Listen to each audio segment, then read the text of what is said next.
Me mum was in the hallway. Me mum was in the hallway. For mums. Haul it out. Hey, welcome everybody. Welcome back. For myself and everyone else. Christ is risen. I hope you all had a awesome, blessed, holy Pascha. It was beautiful. Beautiful, challenging, intense. And, wow, all the baptism, newly illumined posts on X and Facebook. I didn't see that before. It may have happened, but like I think there's definitely been a massive influx, and people hate it. There's a lot of people love it. A lot of people hate it. People making posts. Oh, there's only an influx because people think it's beautiful. Yeah. Okay. Nice work. Anyway, it's great to see. Thank you so much for that $5. Today we have this week is going to be pretty fun. Today I'm just looking at another video from Peterson. I critique him because I care, because, evolution is insane. It's an insane position. You can't defend it from a scientific perspective. And, the irony is someone like Planet Peterson thinks that the deniers, shout out to my deniers, W's in the chat for everyone who's an evolution denier. We hold that evolution is almost fully a philosophical take, a post hoc take on the past. So we'll get into that. I was checking my DMs because sometimes they go like hidden or whatever. And lo and behold, Brian Shapiro is in my DMs, aggressively coming at me. Why don't you go? So he wants me to have a convo with him, which should be fun. I'll probably do that this week because, you know what I mean? He's a lolcow, but he's kind of trending. So, I'll grift off of that taxi wearing hat Gollum. Cool it with the anti-Semitic remarks. I said Gollum. Last week you told me to go check out Pascha, and I did. It was definitely more meaningful than any Protestant. Oh, of course, yeah. Yeah, definitely, Kenny. I'm glad that you went. Quite the event to go to for your first liturgical experience, that's for sure. But good. I'm glad. About what? I don't know. I asked him about what. I was like, what are we talking about here? I don't think he cares. I don't think that guy cares. Just kind of like I don't even know. I don't know his deal. I think he's just kind of running with it, He's just like, popular. He got roasted by Andrew and, soon to be Rachel and Jay Dyer, and he's just kind of like going, yeah, maybe that'll get me on, Piers Morgan or something. I bet he's thinking like that. Hello. Yes, so we'll get into that. Obviously, there's other things going on. I'm actually this week, if I don't talk to Brian Shapiro right here on my channel, I saw he debated Kai Schwimmer, the Mormon, so that could be good to get into. What else? Got more Canada stuff coming up tomorrow. Weird. It's a weird dystopian TV show over there in Canada. Shout out to my Canadians. You take what's going on now and you look at some past footage of the, from the, 60s, 70s. It's a wild transition. Every country is trans now. Thank you, Berserk. Appreciate you so much. Oh, he did go on Piers Morgan? Yeah. So yeah, he's running with it. He's like, this is what I got. This is all I got. Wilson Heschmeyer. I did a little review, I think. Did I do that? Heschmeyer. Oh no, I reviewed Wilson and. Wait, no, I did. Heschmeyer's the Catholic, right? Yeah, I did a short critique view on that already, Jeremy. I did get into it with a proddy named Will Spencer. Now, I've supported Will Spencer before because he does he does some nice work against evolution from a philosophical perspective. I've seen some videos on that. And I was slated to even talk to him, but I think he found out I was such a bulldog against Calvinism that he kind of backed off. But he started mouthing off to Jay on X, and Jay was like, of course, in Jay fashion, if someone's mouthing off on X, right, it's, he comes in, he's like, you want to debate, bro? We'll set up a debate. All right, no, didn't think so. So he said no to that. And I'm like, okay, if you're going to mouth off, dude, and then not like accept a challenge or even a conversation about it, then what are you doing? He started coping why he wouldn't debate Jay. You don't even have to debate, honestly. If someone challenges you to a debate and you don't want to debate, you could say, well, I'll have a conversation with you about it or whatever. That'll turn into a type of debate, of course, but at least it's not like the pressure of the formal setting. Anyway, I got into a long back and forth with Spencer. Is that his name? Will Spencer? Yeah. Will Spencer on this issue. And I went after his epistemology, and it collapsed his entire system, and he just coped. And I have, the receipts. So I'll do it in classic online trash talky fashion where you bring up the receipts and go through the back and forth to use as a demonstration of why that perspective, sola scriptura perspective, the elect, these deterministic marionettes, why it's such a broken system and you should abandon it. You should completely leave it behind. It's terrible, dude. All of you people. It's not because ortho bros are so right. An atheist could tell you why that's such a broken system. Stop it. It's bad. It's a bad thing. Don't do it. Nathaniel says, first I thought Bryce C. was just a lost prod after seeing first 22 minutes of his new interview, a former OF girl who's now Christian, and I think ShamWow. Bryce Crawford? Yeah. By the way, you guys are in for a real treat. I'm not done with it. I'm taking my time. I usually have this habit of like rushing a skit out or something like this. I'm going to take my time and finish it nicely. But you guys, it's going to be your best, it's going to be your favorite animation I've done. So, yeah, it's a clown show. It's a clown show. If you debate Shathiro, it'd be funny. It could be, yeah. I'll wear a newsboy hat too. Yeah, I'll do the whole thing. He's a weird dude. He's a weird little monster. He's a weird little gibbon. Josiah, thank you so much. God bless you, Josiah. It is so wonderful to be back in Jortlandia after YouTube fast. Yeah. Yes, let you pay your taxes. Thank you so much. Yes. Thank you, Josiah. Yeah. If I were in the position to... I've done, I guess, what I can insofar as social media, YouTube fasting. Just no debates and just kind of like, you kind of float about. I wasn't invested in anything online for for nearly all of Lent. Before I used to fight that. I was like, oh, what's wrong with me? But now I kind of realize there's a spiritual element to it. Machine Lies plays a clip of you saying, we don't seek knowledge, we aren't Gnostic. That's true. We don't value knowledge, meaning we don't value knowledge above participation with Christ.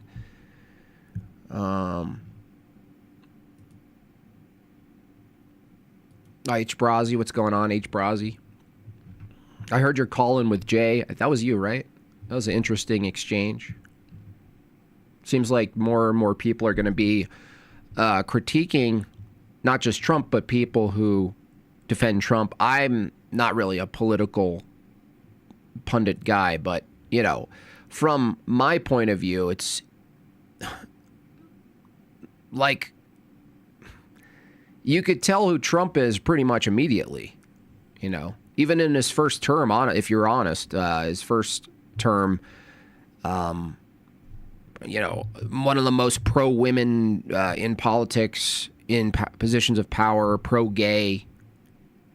You know, he pretty much launched the rainbow right wing. Honestly, the right wing rainbow. He pretty much was the staple leader of it. Now, is he funny? Yeah. Does he troll great? Yes. Is he still a decent president considering the circumstances? Yeah. Is he a Zionist pig shill? Yup. Yes, he is. He's like a dispensationalist puppet slug. But I'm not like upset because he's not Christian. I can't like pretend to be like, oh, I'm so upset at this picture. This perfectly embodies the entire ethos, you know, over there. And people post this as like normal to them. He's healing. You know, is that Jeffrey Epstein, by the way? Is he healing Epstein? Who is that? Who are these people? It's weird. The whole thing's weird. But I don't like. I think what it is I'm not invested enough to be upset about it because it's still completely consistent with how I experienced all of this anyway. You know what I mean? You could only have that upset if you like went all in and then you got like bamboozled or catfished and you're justified. But I think for me, maybe other people can relate to this in the chat. If you were never catfished to begin with, if you never hooked on, it's just kind of like, yeah, that makes sense.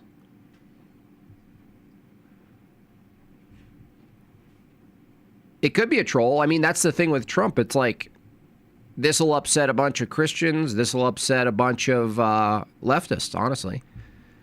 Like, think of it that way. Like, now I wouldn't ever post something like that, but like, you know, if it's through the lens of like upsetting a leftist, oh my gosh, look how religious he actually is. I could see that perspective, but it kind of backfires because people are, you know, starting to realize that maybe their whole life, their faith, or what's been presented as Christian has been a mockery all this whole time. Zionism is a mockery of Christianity. Christianity is anti-Zionist.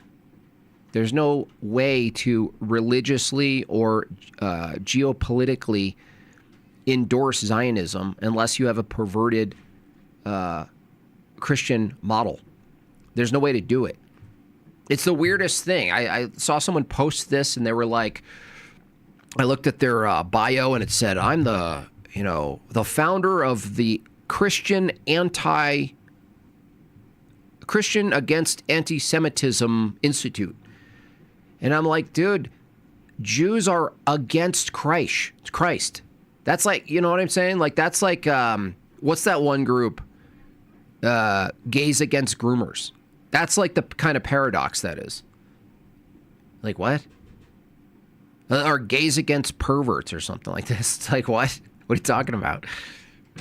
Yeah, no, we started we started a great coalition. It's Christians against people who hate Christ.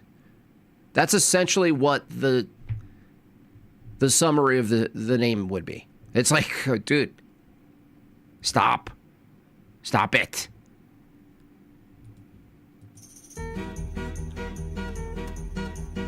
We've got the best Christians. The Israeli people are great. They're my favorite people. The new MAGA hat is just a disc that you put on your head. Oi. Makes me sick. Makes me. Ugh. Anyway, you can't get really upset from that perspective. You could just go, yep, vindicated again. More vindication. That's it. Don't, there's nothing to... What? Oi, boy. Yeah, oi, boy. Anyway, there's that. You'll see more of that, of course. They love it. Like, those people love it. They think, like, Trump is he's the anointed one. He's here. Here he comes to save the day. Yeah, maybe save Israel. You know what I mean? Maybe. Who knows? It's so deeply rooted, though. You know, I hate to be cynical about the fixing of it, but only orthodoxy can push back theologically on this. Now, you can try some other angles and maybe you'll get somewhere on the road. But ultimately, you have to argue at the worldview level. And honestly, there's just going to be more Zionism before there's less. They're going to double down, triple down. You know? They're going to do a virtual cow slaughter, for sure. You know what I mean? They're going to make it so you can sign in and put Oculus glasses on and observe a virtual red heifer slaughtering. You know? Oy vey. Oy vey. Anyway, people keep asking me if I'm going to be in at Modern Day Debate 8. One, I wasn't invited as a debater. But, you know, they're moving up I'm glad for James because he's upping his game insofar as notoriety of, you know, the debaters. And, you know, I'm in the grand scheme of things, even in debate, I'm pretty much I'm like the guy you like that shows up at the bar, but you didn't think he would show up. And you're like, oh, cool, he's here. But like headliner stuff, I'm glad he's elevating that. But I'll be in an intense iconography class anyway.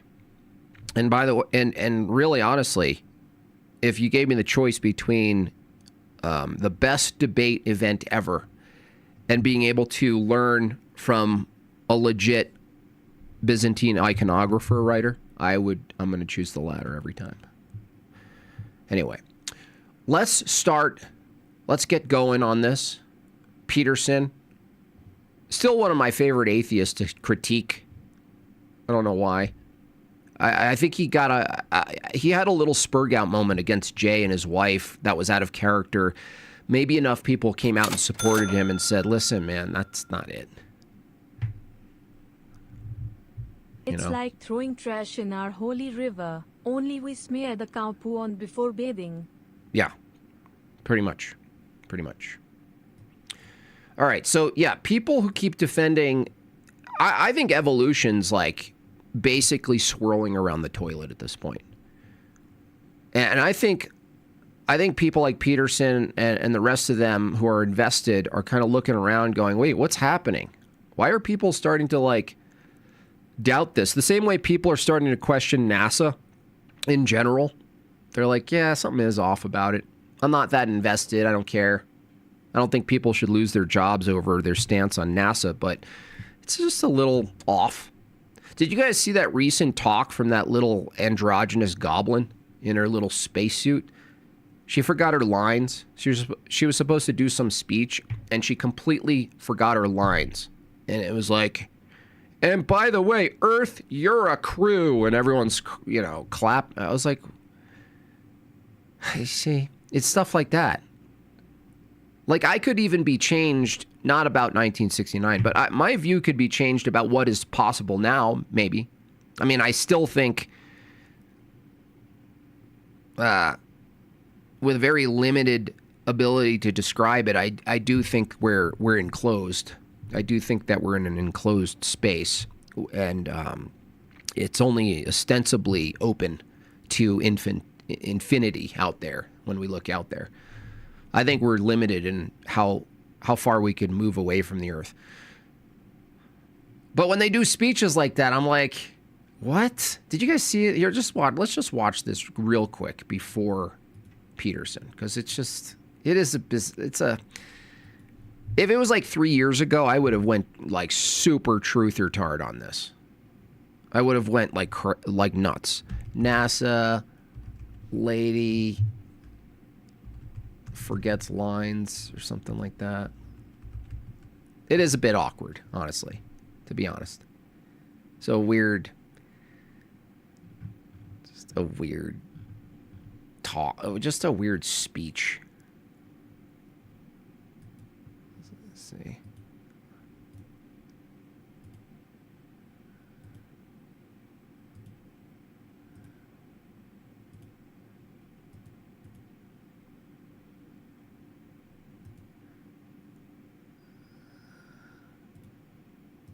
Okay, this chick's weird. This is, you know what this reminds me of? This reminds me of like the way that she talks. It reminds me of really bad female comedy, you know? That's what it reminds me of. Bad female comedy.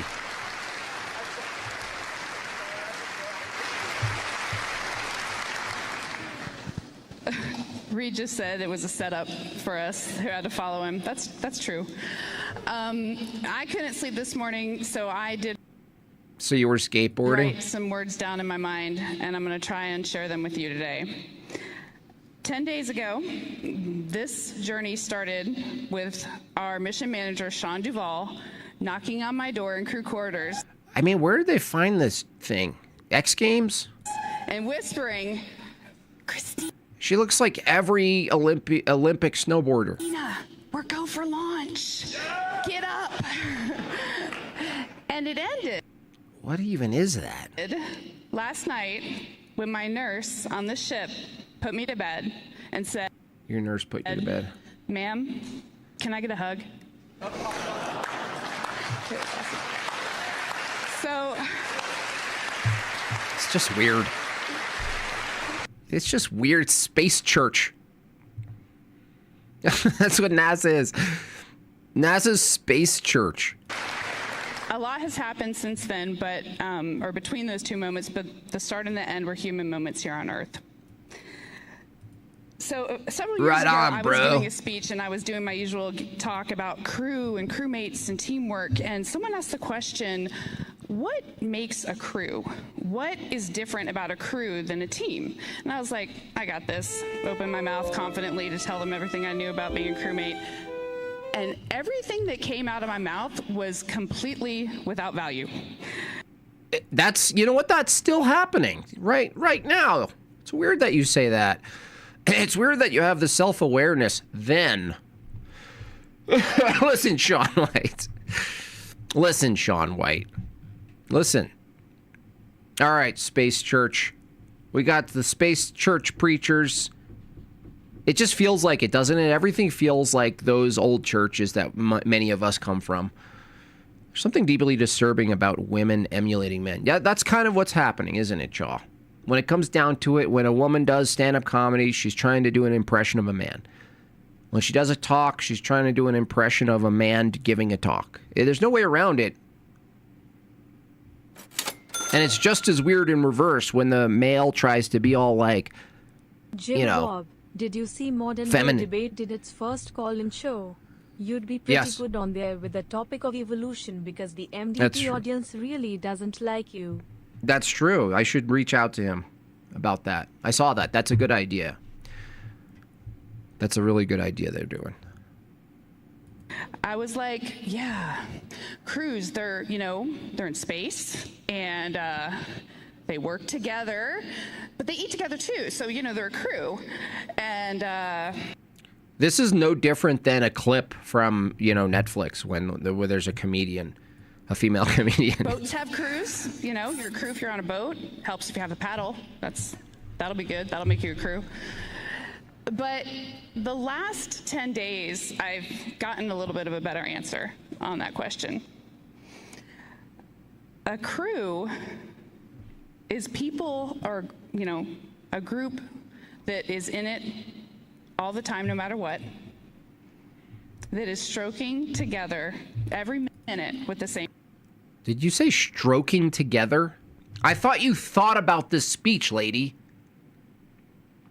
A crew is a group of people who are stroking together?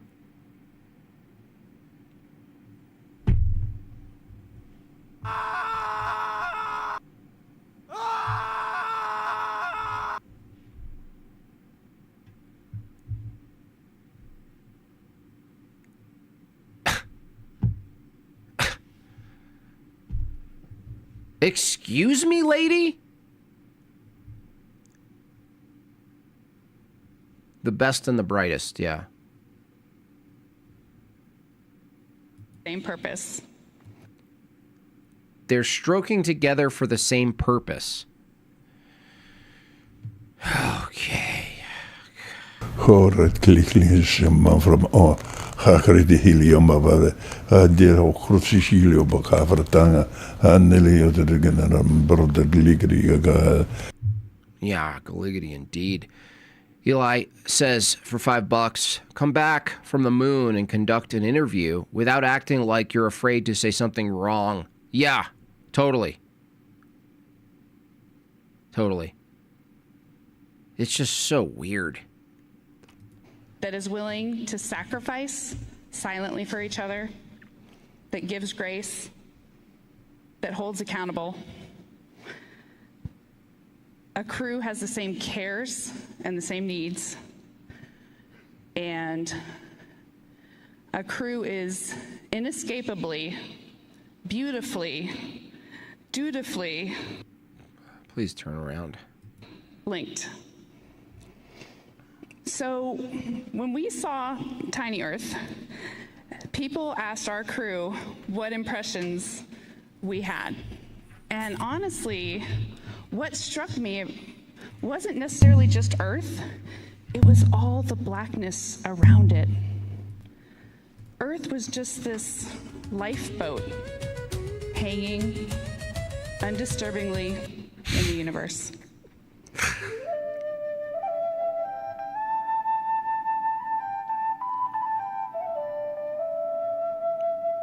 Uh-oh. So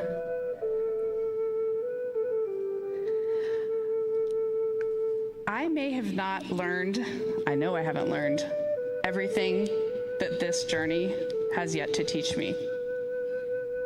But there's one new thing I know, and that is planet Earth, you are a crew. You are a hobbit. Creed.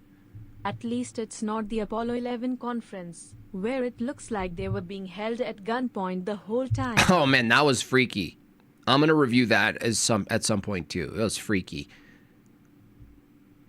I should just do a whole thing. It's like not a full-out moon landing denial, which I am. I'm a full-on moon lander denier, but like NASA's weird. Like everything weird about NASA. See, that's like a more general. It's like, it's obvious to say like we didn't go to the moon or whatever, but just like a general NASA's weird compilation where I just spend a whole day with you all inside the world of NASA. We'll go visit Destin's dad again. Remember the measurers? We'll get Don Pettit. I'll do a live cartoon Don Pettit. That'll be good. I'll get into the old footage. I'll get into the press conferences. And look how they like are forced to celebrate this after like, wow, you established the new meme. You're a crew. At least back in the day we used crazy test pilot dudes. You would have to put on a poster on a kid's wall. Imagine a poster of this thing? Yeah. Yeah, seriously. It's just pure androgyny.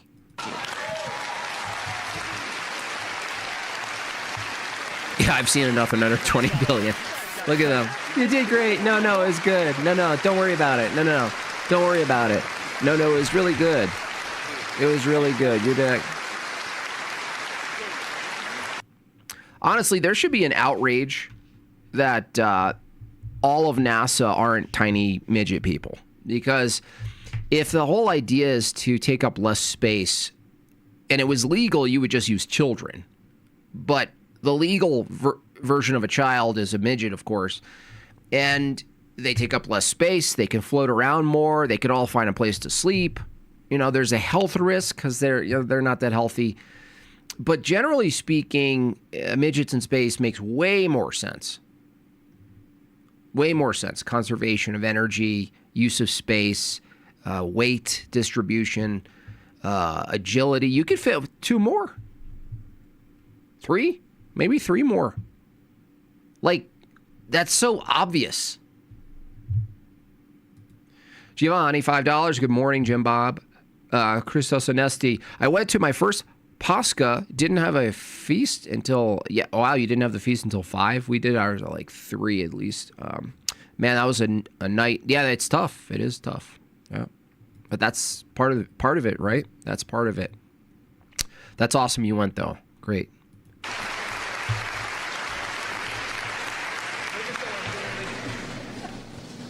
What are you going to say? Well, it's been a lot. This isn't helping. But this is the furthest I've been away from Reed in a long time.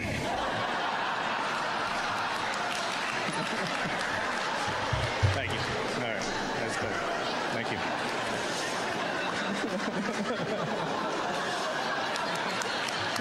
Wait, why are they... What? I think... Yeah, what? Thank you. I think what I'd like to share today is maybe 3 of the human experiences for us. All right. We get it. I'll save it for my moon. I'll save it for a moon stream, okay? It's creeping me out. Space Church. I'm going to call it Space Church. That's the stream name, Space Church. All right. Let's get into it. Peterson names this new paper destroys evolution deniers. Okay? That's what it says. Destroys. And I listened just a tiny bit just to see where he's coming from, and he already makes major mistakes. And I'm hoping Peterson over time learns these mistakes and at least honestly looks at them and comes back. Because just saying the same mistake over and over again really isn't helping you evotards at all. So we're trying to help you. We're all going to try to help you today in the chat. And by the way, I have a surprise live animation for you guys. I promised Candy Owens, but I figured there's someone much better than that. So you guys are in for a treat today if we meet all of our goals. The debate not only is over, but it's been over for decades. It was over once we started being able to sequence genomes and see that all life on the planet shares the same fundamental genes and the same fundamental biochemistry. No. See, he started with that. Even the people who follow me who aren't like fully equipped to debate evolution or don't feel equipped already notice what he just said is not a logically reasonable position, what he just said. Peterson, if you're listening, identifying that life forms have similar structures and that the coding of those behaviors inside those structures are similar. That is to say, the DNA, there's a part of the DNA structure inside of a banana that codes for the same thing as another strand of DNA inside the human that codes for the same thing. You're actually looking at a unified code for differing things. Now, they think if there's a unifying code and unifying structure and unifying parts, like composites, and things are made of the same thing, they must come from each other or one major thing, right? They must come from the same source. Well, I mean, kind of, but not in the naturalistic sense necessarily. Even if you removed God from the equation, which you can't ultimately, but like, hypothetical, if we lived in some sort of like created, simulated thing, not like full simulation theory, but like we were another creature's biome or whatever, like we created a little thing, right? It would still be consistent that we were made of the same things. Like computer games and computers and all these things are composed of the same thing and use a lot of the same code. It doesn't follow that one computer produced another computer at all.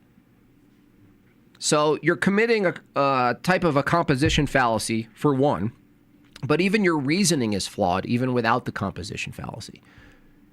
It's not even true without a God view. Essentially, our metabolism. There's more to it, but those were the tests that evolution had to pass, that was how evolution could have been falsified. Instead, it was only confirmed. And the anti-evolution crowd knows this and has known this. Well, let me modify that statement. The majority of the anti-evolution crowd is deeply ignorant and doesn't know the first thing about any of this, which is... Isn't that interesting? You know why? Because you can't tell us. So I'm going to start granting that. You don't know anything about this. Yeah, I know. You know why? Because it seems like nobody does.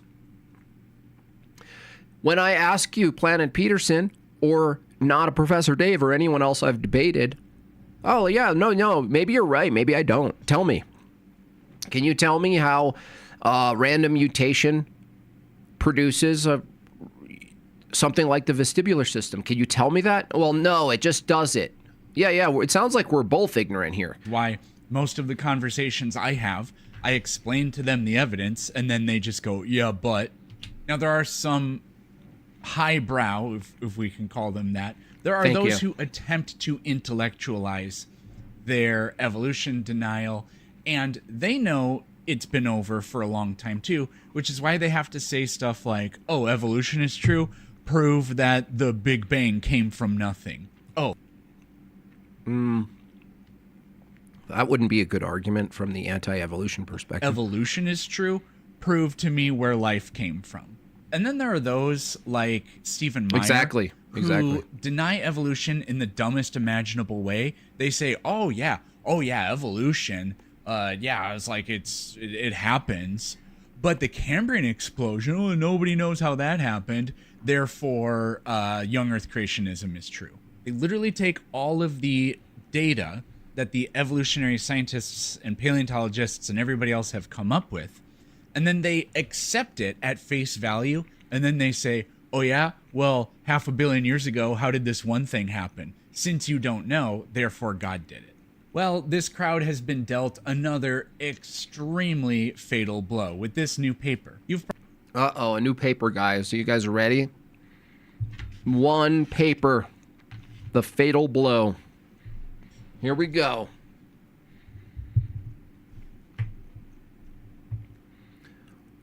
Are you guys ready for the fatal blow? It is. It's all about exactly. The whole theory is a composition fallacy and also underdetermination problem. Yep. It's post hoc. They can't explain anything. They literally just tell a story.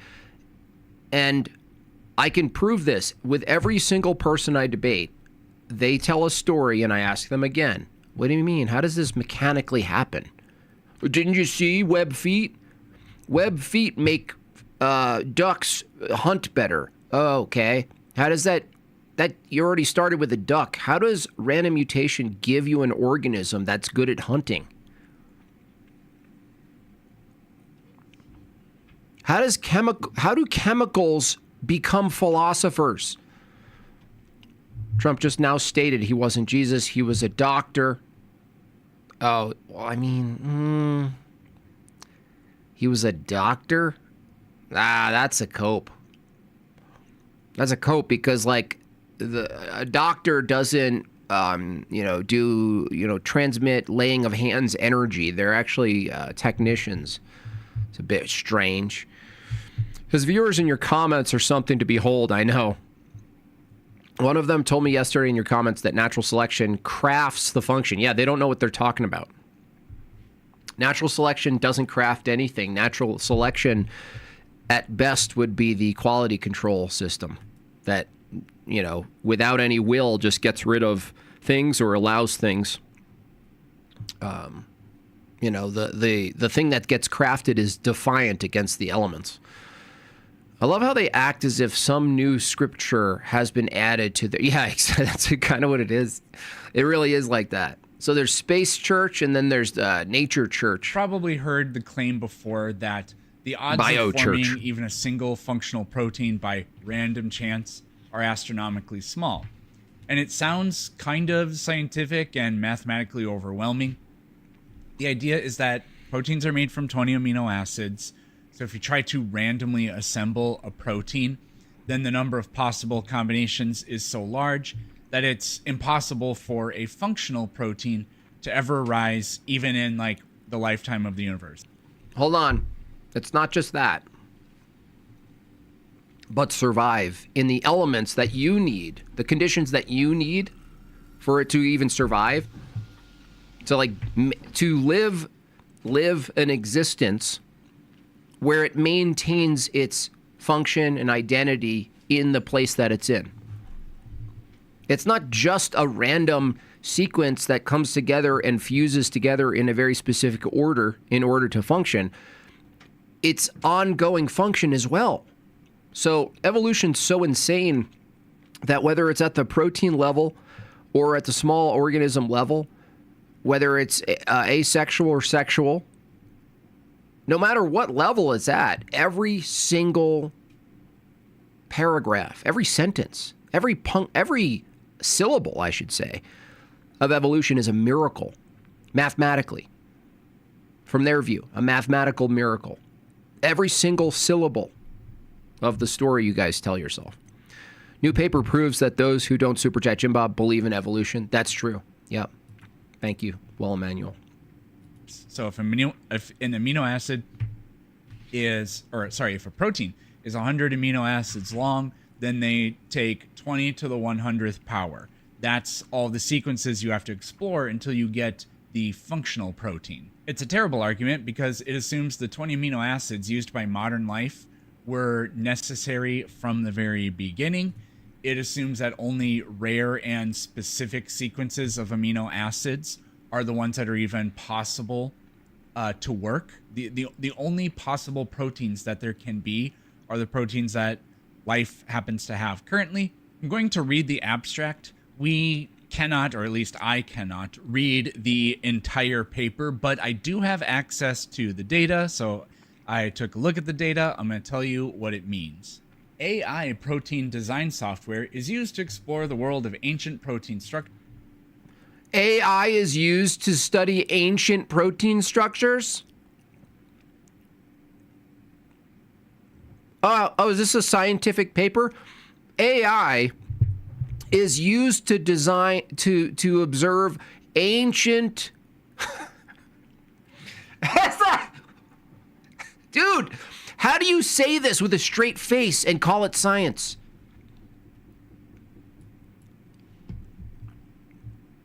It means AI protein design software is used to explore the world of ancient protein structures. A technology that's a simulator is used to explore something you don't have access to. Unbelievable. Bro, this is embarrassing, Peterson. You just ended your entire... This is like... who is the dude who's making his terrible pie argument? Lucas Cage. He's like, yeah, no, AI says it's a good argument or whatever. This is... I can't believe he started with this. I thought maybe there was maybe there was a groundbreaking new scientific paper based on science. I don't know. Peterson... Do you know that studying an AI thing that makes, organizes and messes with proteins isn't actually science? Did you know that? Did you know that? Did you know that doing a model and a simulation inside a computer is not actually doing science? Did you know that? Unbelievable. What a shame. Friday, I tossed wood, chunks of metal, hid glue in a pile this morning, walking in my shop, a fort, a violin, a canoe, W-bug. Yeah, it was right there, right? You threw things around and suddenly you're like, oh, look at that, functioning things. They all descended from a horse-drawn buggy. It's even worse than that, though. It's like they all descended from like some sort of plant. It's wild, dude.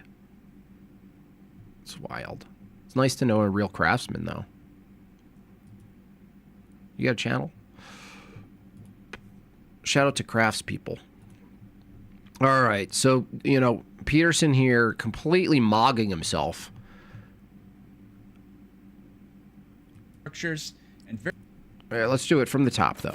I don't want to interrupt him. I want him to explain what the data means that he doesn't have access to. Good afternoon from the Alabama Gulf Coast. My 5 acres have evolved into a jungle, so I'm out here destroying the rainforest today on my 0 turn. God bless you, you bearded bulldog. Thank you so much. Really appreciate that, Vagine. All right. So again, here it is. The scientific paper is an AI company started a company like a video game. It's essentially a video game, by the way, where you can go in and manipulate proteins. And he thinks he's studying ancient. He thinks he's studying ancient proteins. Software is used.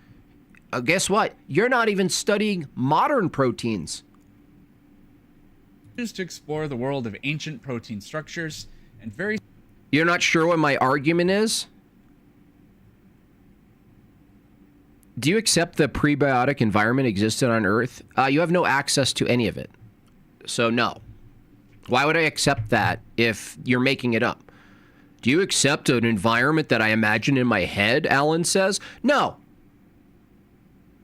So not only do I not accept the claim that you have access other than in your head to such an environment, but my argument is, Alan, creating a model in a computer is not studying anything ancient or anything biological.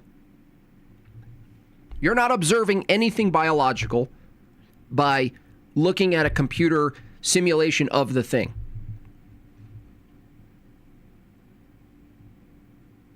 You're looking at a computer simulation. You can't actually do any science because it's not nature. You're not actually engaged with nature. You guys are nutcases. You guys are absolute nutcases. Do you deny of an ancient world that I could never possibly affirm or defend? Do you deny it? Yeah. Yeah. Can you demonstrate it? Well, I mean, what do you mean? What do you mean? There is a world that was crafted in my head that existed.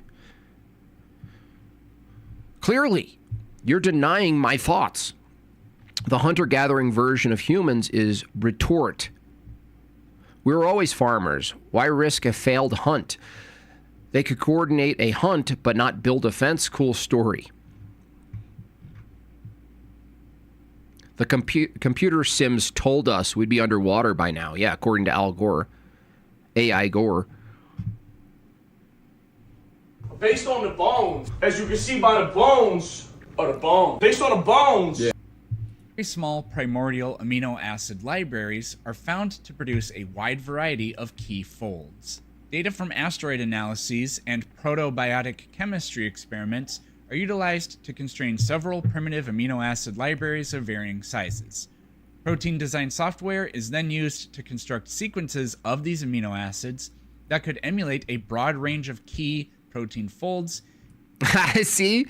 He's like, for the action that we need to observe, what we do is import the existing information and raw data we have in the world at the microscopic level. We import that information into a simulator, and then we tell the simulator to do stuff.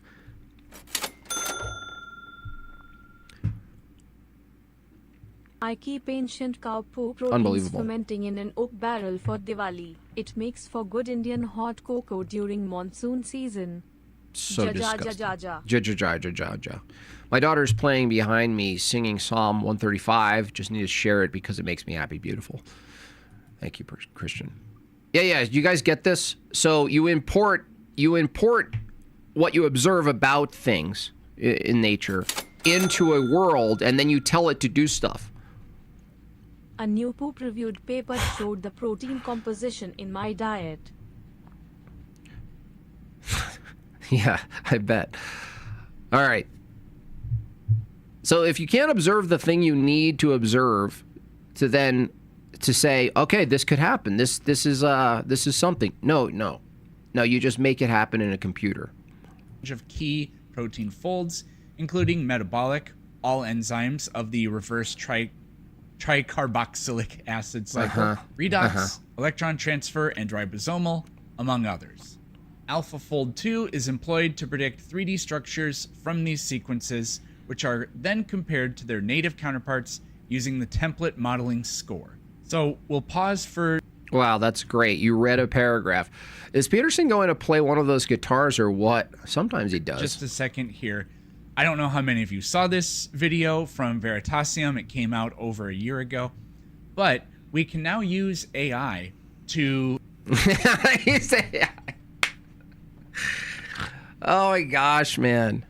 You know, look, dude, based on your reasoning, you know what I mean? We could build an AI system that could simulate, from a creator's mind, could simulate, using the same code, the same structures, the same elements, simulate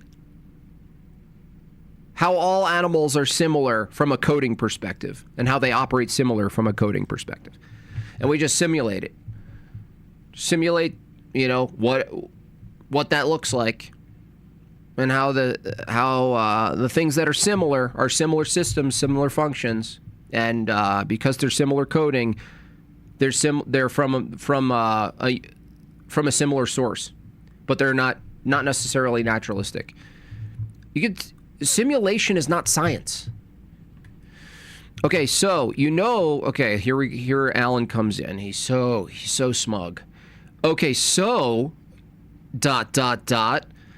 You know that we can sequence amino acids in the lab. Once we have the sequence, you could put them together and measure the folds. No, it's not about measuring folds. We're talking about behavior. Talking about behavior. What needs to happen in the past? An event. We're talking about an event. We're not talking about measuring distances and folds and measuring the thing by bringing it into a hyper magnified model. No. Like, I could model, like, in Blender, I could model something. Some object I could model that's small and make it bigger in Blender and study its structure as if it's a perfect scan or whatever. We're not talking about that. We're talking, evolution is an activity, okay? I'm so tired of you people pretending that evolution is just observing structures. No. Evolution is an event that you have to justify, that you have to actually defend these events. All you guys do is study structures, similarity in structures, and then you go, I imagine the event happening in my head. No, that's not how it works.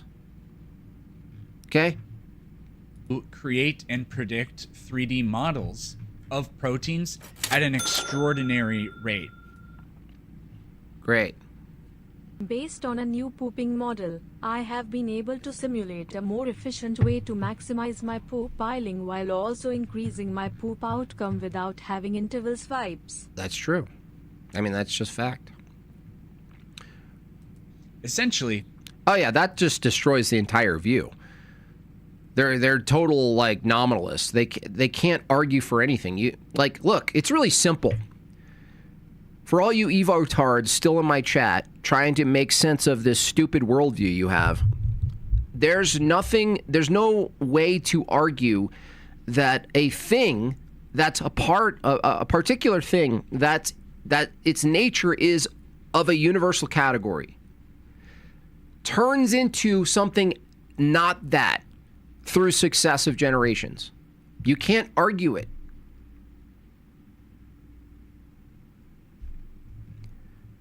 You can't, look, it's not even that you can't scientifically, from a biological perspective, explain what that is, but I'm saying you can't even use language to say what it is because it violates the law of identity. You actually can't speak about it from your perspective. It's impossible. The craziest thing about this is we'd been working on this problem for... P, yeah, it's a P is not P. Absolutely. Absolutely. By your stated position here, you would believe that no DNA test could ever prove paternity? No, that's not the same. Not even close, dude. You guys have to lie. No. The reason you could the only reason that you have access to a system called paternity test is because you have access to the source. That's the only reason you have that. But things can be related, not in the same way. Does it ever occur to you?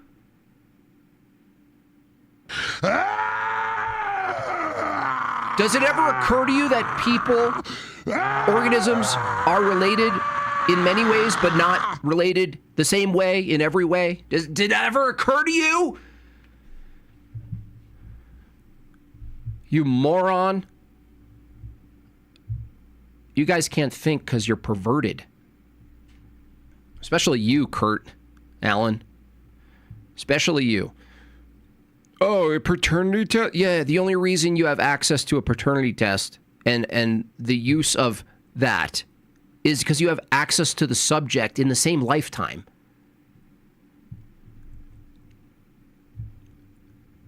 You're like, oh, well, if paternity tests exist, then then me and monkeys came from a banana. What is wrong with your brain, bro? How do you think? How do you make it through life? For many, many, many decades. I think it was about 60 years. And in total, scientists had been able to create or model around 140,000 different proteins. Well, in one single year, the Alpha 2 program, which is the program highlighted in this video, and it's the program that's talked about in this paper, in one single year, it came up with, or it discovered, rather, 200 million of them. It can now create proteins that don't exist, and it can do experimental work on new proteins or proposed proteins that maybe existed early on in Earth's history but have since become modified to the point where they no longer exist. If evolution is true, that is something that you would actually expect. A library of only 6 amino acids, those of the highest... No. You know what we expect, and all of us evolution deniers are all expecting the same thing. We expect you to demonstrate that a thing, through some process, can produce something that's completely not of itself. Completely not of its nature. Measured abundance. Show me that. Show me that in your simulator. Show me how show me how a group of biological items can produce a vestibular system, dude. Show me that in your little protein generator. On the asteroid Bennu can reproduce all folds in the test set. Bennu is the asteroid that NASA... Yeah, you can't. That's the thing, Silvar. The thing that makes that scientific in a sense, it's not actually getting to the cause of anything, but in the sense of they use the term scientific is you have access to the subject. And they're like, what are you saying? You're saying that people... You're saying we can't find my dad? I know what that must be tough for you, Kurt. You know, that must be tough for you that we can't find your dad. I think these guys just want an excuse to pork monkeys, JB. Well, we're gonna get into that. Coincidentally, Giovanni, his next talk that he has is about what a human is. Pretty interesting. It's about what a human is, and from their perspective. Right, that's why we bring up the George Floyd meme so much, because it's funny because, they're like, humans are all animals, and animals, everything's just an animal. And you're like, well, okay. So then animals do stuff and we do stuff. Seems you're the one who's inconsistent to impose some sort of laws or whatever based on what animals do. We're just animals after all. Is your argument that living organisms can't produce organisms from a different species? No. Species, see how they get sneaky here? No. Species, first of all, Kurt, Alan, species is something that is still arbitrary from your position. You don't have an objective definition for what a species is, first of all. But even the one that you have, a species is referring to a type of subgroup that's inside of a larger group so that you could make subgroups of a larger thing called a group. So it's like a canine group. Then you have all of these differing versions of that group. No. Nice try. Not this time. No. I'm saying that the category that the species is in comes from a completely different thing. Nice try. You see how they work too? They want you in this time frame when evolution really argues in this time frame. They're like, well, can we zoom in? No, we can't. No. That's not the question, Kurt. It's a flew to. It's really simple. I'll put it plainly. There's no reason to believe the statement that evolution has to make that a Pakicetus over time produces a whale.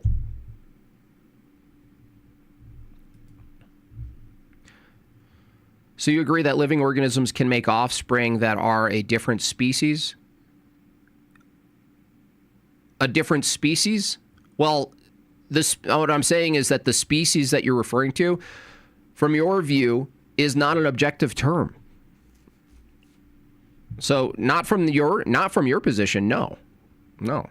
Like, because look, there are lizards that are clones that produce a version of themselves.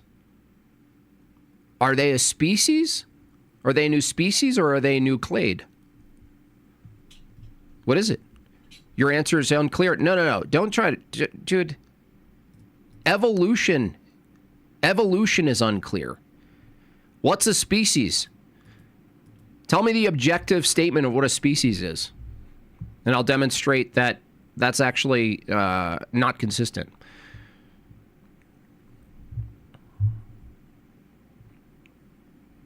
No, category, bro.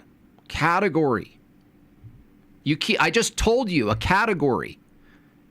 A species has to be within a category to be a species, right? You're such a snake, dude. It's like I tell you the distinction, you're like, let me go back to species. No. A species is in a category, right? A species of a dog. Oh, the different species of a dog. A different species of this flower. A different species of this, right? We're talking about a flower. Is it ever not a flower? Even if you had a multiplicity of species of a flower? Is there ever a not a flower?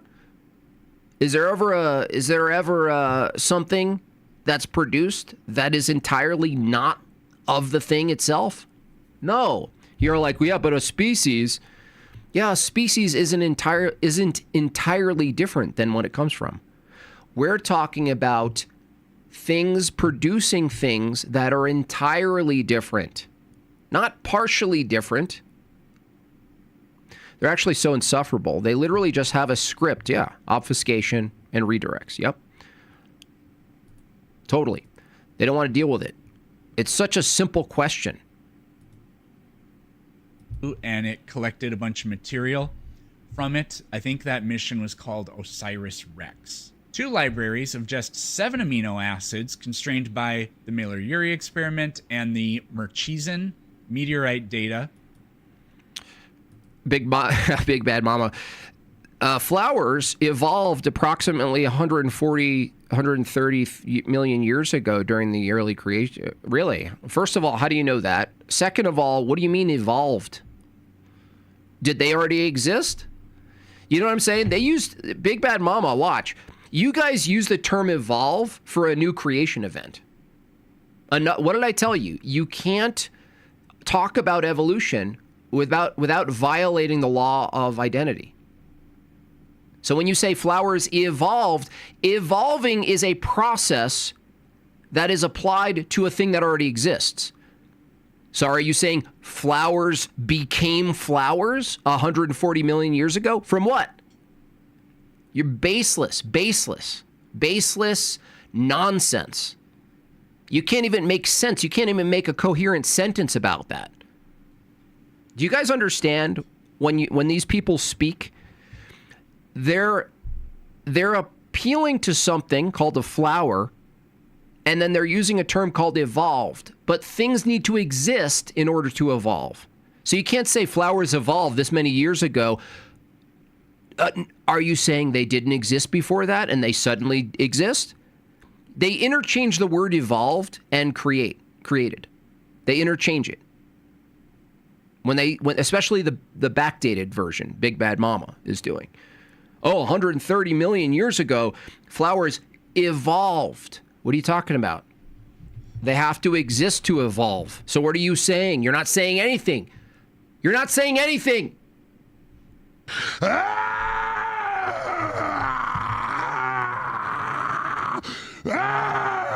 Oh, they evolved from. Okay, so I'm sorry, when was that moment? What are you talking about?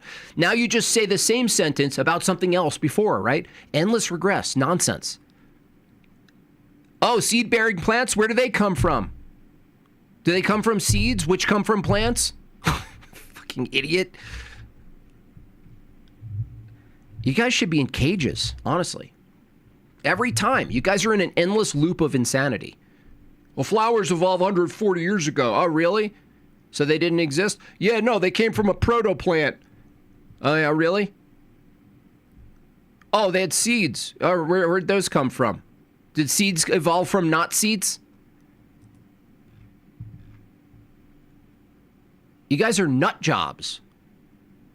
You guys sound like insane people in the streets of San Francisco. And one... It seems that you don't understand. We don't care about your meta-analysis of what you think. You don't seem to understand the position. Okay? You're a condescending prick, Kurt. It seems that you don't understand blah, blah, blah, blah, blah. No. Well, I ask you a simple question, and you tell me I don't understand some other thing. That's all you guys do. Projection, dodging, and then you do your meta-analysis of what other people don't understand. But you can't tell me a very simple question. You can't answer a simple question, right? Hey, Alan, can you give me an example of anything that would lead me to believe that a Pachycetus over time will produce a whale? You just don't understand these other things. Library with 8 amino acids constrained by another Miller-Urey experiment also were able to produce all... It's not meta-analysis. Dude, you're not answering my question. I'm asking you a basic question. You're saying, I don't think you understand this and this and this. We don't care what you think I don't understand. We want a very simple answer. Is there any reason currently, based on what we study in the world today, in biology, in the animal kingdom, is there any reason we would believe that a Pachycetus, which is one thing, over time produces a whale? Sure, Pachycetus ate fish. Sure, okay, cool. So do you guys remember my question? Kurt, is there any reason I would believe a Pachycetus over time turns into a whale or produces a whale from its successive generations sexually? Sure, Pachycetus ate fish. They ate more and more fish and started reproducing in the water. Really? That's an interesting story, Kurt. So eating fish makes you live in the water? There have been people living in Hawaii for many years eating fish. You nut job. That sounds reasonable to these people. Listen, I didn't write this. He did. They ate more and more fish. So if you eat the thing, you become the thing. If you eat it. If you eat more and more fish, you just become something that not only eats fish from the land, but you become a water animal from eating fish. You're a nutcase, dude. Nutcase.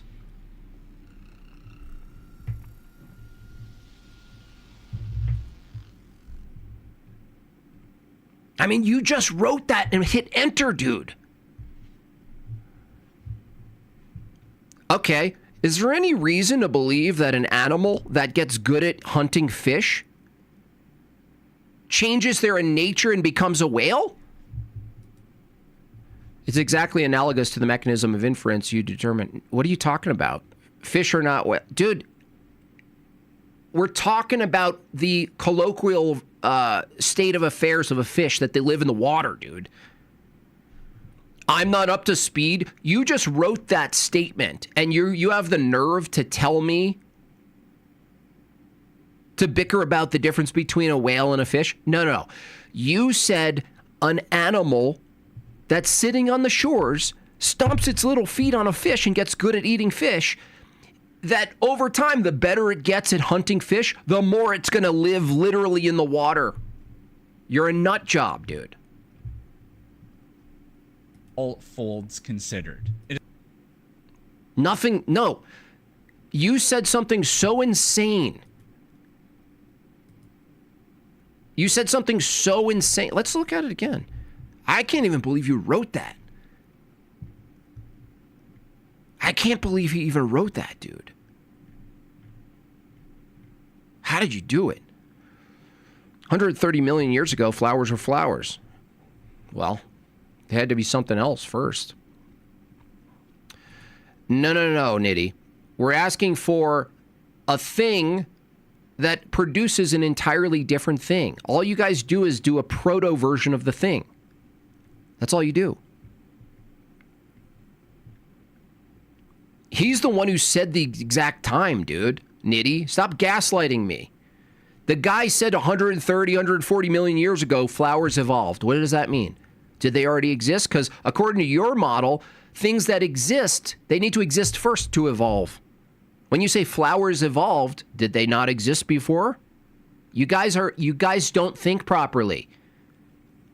You guys pick and choose when you say, I get you guys to say, do populations need to exist for you to talk about evolution, for them to evolve? Yes. Well, flowers evolved 140 million years ago. What are you talking about? Does that mean they didn't exist, and evolve, you mean they came into existence? Because otherwise, what are you talking about? This is why it's such an insane position philosophically, because the thing you're referring to, the referent, every time in evolution is actually referring to things that it is and isn't not at the same time, because it's this constant flux where the identity of the thing is never static. It's never static. You have no static identity in evolution. And you're like, what's the problem? What's the problem? Who cares? We don't have any static identity for anything. All right, let's see it again. This is where Peterson's in way better shape than you. Sure, the Pachycetus, okay? Just get what these people are saying. The Pachycetus, which is this land animal, eats a fish. And other Pachycetus, follow that. And they're like, oh, we can eat a fish. Oh, let's eat a fish. They ate more and more fish. Then they started reproducing in the water. How do you reproduce suddenly in the water, have the capacity to reproduce in the water, dummy? Do you know what's required? Have you seen what's required of the whale to reproduce in the water? Do you understand the law of identity is still being violated here? You know why? Because if you study a whale, Alan, there's a list of things that need to occur, that need to be existing systems for them to be adequate in not only being in the water, but reproducing the water. He just skips all that. Oh yeah, and they got good at eating fish, and then they started reproducing in the water. I'm sorry, bucko. You can't just say a land animal ate some fish and then it started reproducing in the water, because to start reproducing in the water, you need a whole list of things. You need new orientation devices in your body. You need heat control. You need all sorts of protective layers. You need specific placement and positions for the womb. You're a nutcase, dude.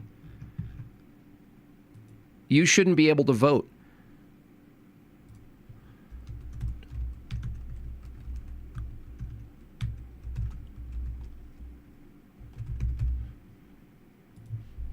They just start reproducing. It is also demonstrated that a 6 amino acid alphabet, the 5 most abundant on Bennu, supplemented by cysteine that could have been supplied by atmospheric haze chemistry, can yield ferredoxin-like protein with a plausible iron to sulfur binding geometry. So here's what's going on. We have now enormous catalogs, they call it a library, of proteins, and they're specific. See what I'm saying? It's the same ambiguity. It wasn't over a year, Jim Bob. It's over 1 billion years. Yeah? That's a claim. What's over 1 billion years? See what I'm saying? They imagine processes in their head, and you go, what's the process? And they're like, it evolved and changed. And no. What's actually happening biologically? What do you mean? It's changing.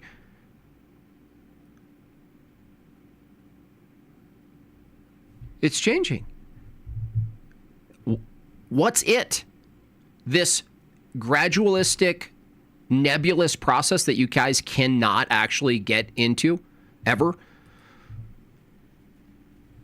Hey, Jim, just want to let you know that Orthodox Muslim copyright strike Elijah Johnson's channel after losing a debate. Oh, boy. Yeah, the Muslims are, they're not good sports, that's for sure. Yes. Well, no, it actually didn't take 1 billion. It's actually worse for you guys. The Pachycetus, according to your guys' model, took 15 million years, which is completely inconsistent with the math that we know about just basic changes in regulatory genes. 15 million years. You're saying a land animal, because it liked fish more, and then decided to go into the water. You guys are like Dr. Seuss. You're like kids who never graduated away from Dr. Seuss. Specific geometry and arrangement, the way they're folded. Whenever a creationist tries to use some sort of intelligent design argument against you, show them the picture of a protein and then ask.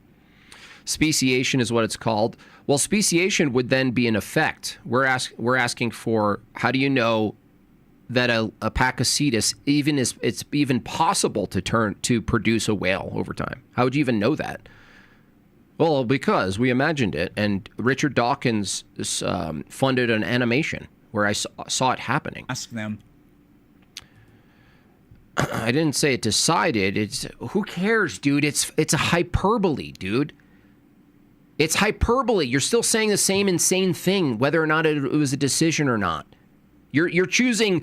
You purposely choose words to avoid actually answering to the real question. The real question isn't whether or not an animal made a decision, dude. The question is, you have to explain, biologically speaking, how animals getting good at eating fish means producing a whale over time.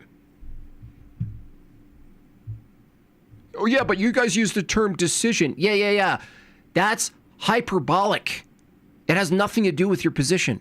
Can you find a single tool on the planet that actually looks like that? What kind of designer would make something that looks like that?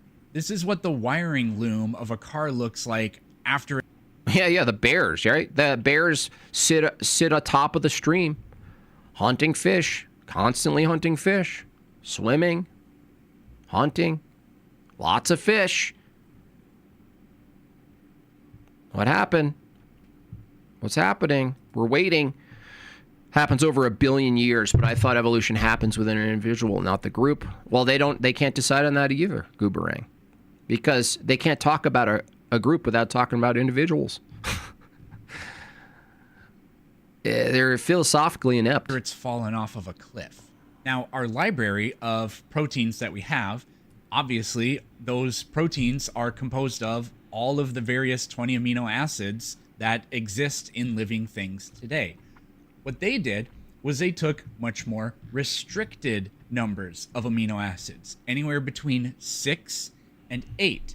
And these are the proteins that are found, that can be commonly found, at least, in presumably... What about the fish? If the Pachycetus is eating the fish, why wouldn't the fish evolve to be moved to land where it could... Yeah, well, dude, that's the thing. It's like they have to have like this static environment, but according to them, all of those animals are also changing on their way to becoming something else, right?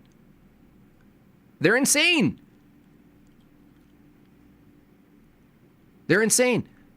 It's like for each animal they think went through some crazy transition, they have to view that animal inside the environment as if nothing all else is equal, right? Yeah, but that's the problem. This is what the problem with this flux view is, that everything would be in flux. The system couldn't find equilibrium ever. The system we live in, biological, ecological, the weather, everything about it needs to have some equilibrium and regularity to it. And the identities, maintaining their identity and their behaviors, those are the particular elements that make up equilibrium. But if those things are in flux, there is no such thing. So they always go, oh, the Pachycetus, clearly there was this world where there was fish and there were other things in the ocean that they ate, and then it walked into the water and then it became water-bound. And you're like, yeah, but everything else, you also believe simultaneously that animals are on their way, some of them are on their way out of the water. I mean, it's like, it's so childlike, it's insane. If you tell your kid this, they would just be like, what? Even intuitively, the notional aspect of being human goes, what? What are you talking about? A whale it comes from a cow, a land cow? What are you saying? Dad, are you okay, Dad? The insane thing is some benevolent thing, God always being there, came from nothing. No, we don't say a God came from nothing. So yeah, that would be a little weird if you said that, Goldfish, but you're going to have to actually maybe put on your indoor helmet and take out your retainer and actually state the position. Notice how I'm actually stating the position of evolution. We're not talking about God's existence. We're talking about the view that a land animal produces a whale. On Earth, that's what the Miller-Urey experiment was meant to mimic. But there's no biology in a Miller-Urey experiment. It's just...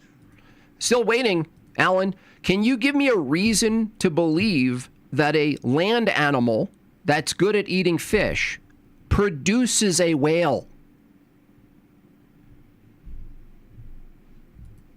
All I got was it ate fish and it moved further into eating fish. Yeah?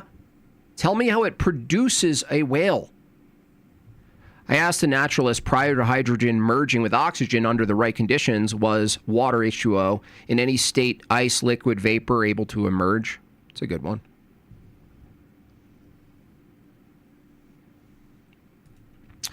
Under evolution, morals are subjective while making absolute statements, which would only be true for them as if they believe it's relative. Just not even to morals, dude. Space Cloud, it's worse. It's worse. From their perspective, every one of our propositions are completely, entirely deterministic. Everything we believe is entirely deterministic. So even if it wasn't like, directly the result of the four mechanisms of evolution, it would be downstream. It would be some lingering epiphenomenal effect of evolution. All of your thoughts and beliefs. In fact, to be strict about it, denying or affirming evolution as a view itself would necessarily be a deterministic outcome of strict biology and chemistry. Nothing else. Nothing more.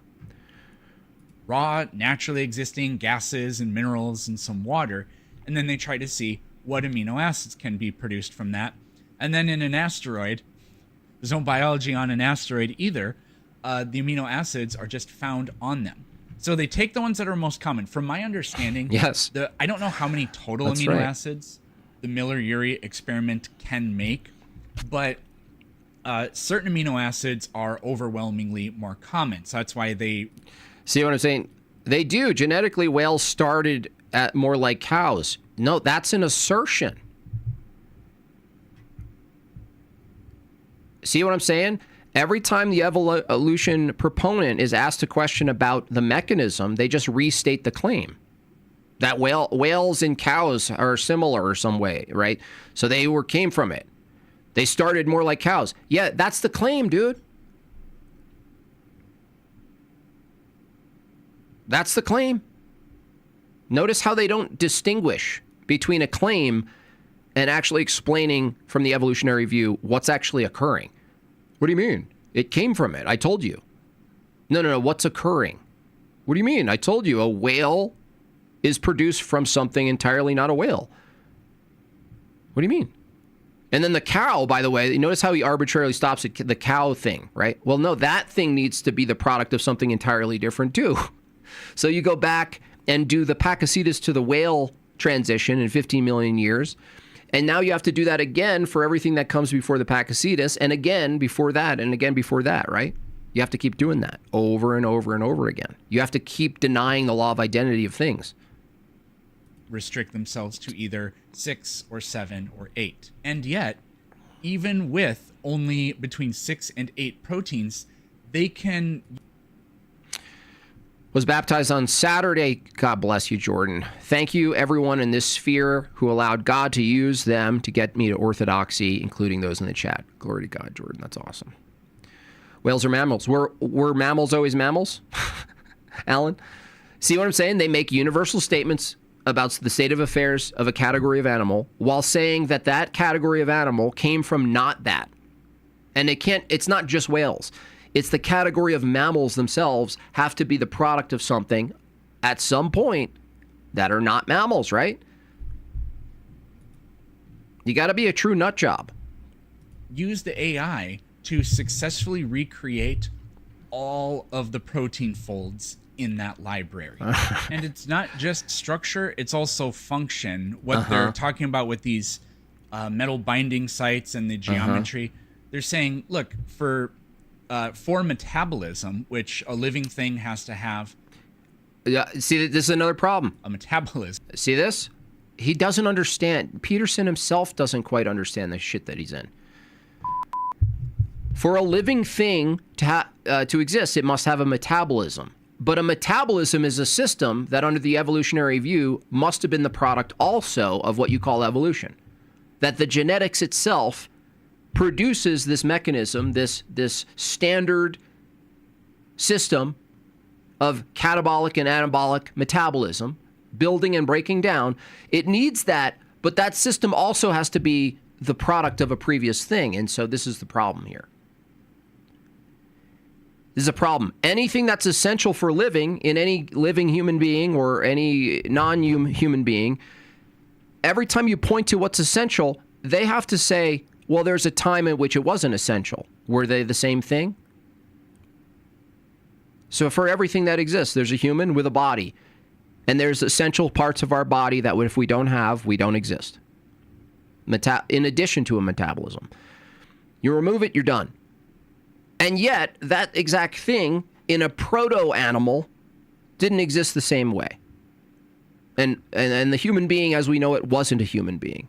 It has to become a human being. There has to be becoming. See, they don't have a creation myth from their view. They don't hold a creation myth of an all-knowing creator creating things with purpose and function, where you can't even separate their purpose and their function. In an intelligible universe that all works together, multiplicity and unity, reflective of a Godhead. No, they say everything is becoming, which is incoherent. It's basically, they just adopted some weird Hinduist view. Everything's becoming and transitioning. Everything's a butterfly. Everything. It's just, everything's nominal in flux. And yet, when you get them in a corner about this stuff, well, I could get Peterson in a contradiction so quick with this. Anything that exists biologically if it's an organism that's alive, needs to at least have a metabolism. That system needs to be operative. Well, under the evolutionary view, all systems that do something were then created from previous instructions, basically. That's why I bring up, like, you know, for fun, bring up the penis, because it's just funny to watch people, evolution people, actually have to defend a time which this has to come into existence from not existing. But more complex system would be the vestibular system. It has to be necessarily so that the evolution, the process, produces a vestibular system. And yet, every animal that has a vestibular system needs the vestibular system or they die. In order to transform materials into environment, incorporate it into living material within the cell, exchange energy, right? These are the properties of life, takes in and the law of identity, we are all one life form. Yeah, that's monism. That's exactly what I just said. You guys are just basically monists. There is no distinction between anything. We all have the same. No, you can't say we all. If we're all one thing, now you're splitting arbitrarily into divided things. You can't do that. This is what I'm saying. The philosophical angle against evolution is so brutal. You guys can't talk about things in a coherent way. And right after John says evolution blurs ontology, here comes Danny blurring the ontology. Right there, perfectly. I mean, John, how did you know? How did John know that Danny would come in and go, yeah, there's no distinction between one and many? By the way, I'm making sense. No, you're not. You guys shouldn't be able to vote. Life is life, DNA is... Wow, that's really... You should write a book. Maybe he's mocking them. I don't think he is, though. I think he's actually in the chat doing T-dump level stuff. We now know that there was an evolution lottery. Whichever organism won got to evolve for a while on their own, while everything else just waited. Yeah, it was waiting, right? Because that's the thing. This is something that I haven't had the opportunity to really press on. With this idea of natural selection. Natural selection would be after the mechanism produces itself. Does it do well in the environment? The environment, what is that? Just like we ask what's reality, the environment is made up of particulars, in this case, ecology, natural elements in general, like the weather and stuff, and then other organisms. But other organisms are also at the effect of natural selection at the same time. And so that's kind of what ends up happening is you go, okay, so this animal incidentally, from random mutation, starts producing a trait or a mechanism that it's totally incidental. And it's on its way of becoming useful, perhaps, or it's useful in some way. And if it's useful in contrast with the environment, if it actually aligns with the environment, then it's rewarded for incidentally producing a technology that is good for the environment. That, not in that sense, it works inside the environment. But for that to happen over 1 million years, guess what has to happen? Not happen. The environment can't change. For something to be produced over millions and millions of years, incidentally, to do a certain thing that's compatible with the environment, advantageous, the environment has to stay as it is. Otherwise, all of that work, by the way, not that it's work toward anything because it's completely teleological, it has no direction. It accidentally produces some effect that just incidentally matched the environment well. Well, now you've added a variable, making it even less mathematically probable. Energy uses raw material. These limited amino acid sets can produce proteins that have binding sites for these metals that act as catalysts for these critical life-sustaining reactions. Now, pretty sure life all has DNA, therefore the law of identity says we're all just one life form. You gotta be doing, this must be facetious. You gotta be doing sarcasm right now, Danny. Please tell us. You're doing sarcasm. Everything's made of matter, therefore everything's one thing.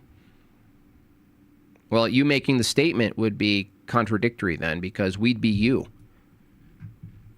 And then you end up with, are you dating Marilyn?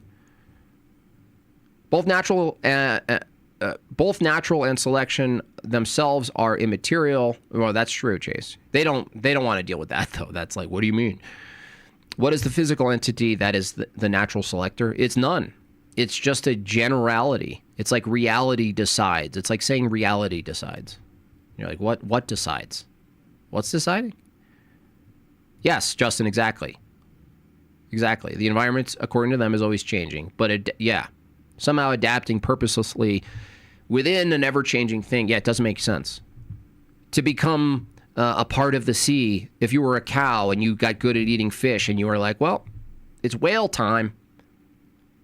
It's whale time. Well, what's the environment of the ocean? Unrelated question, only if you feel like answering, do you think that free will and rationality are inseparable?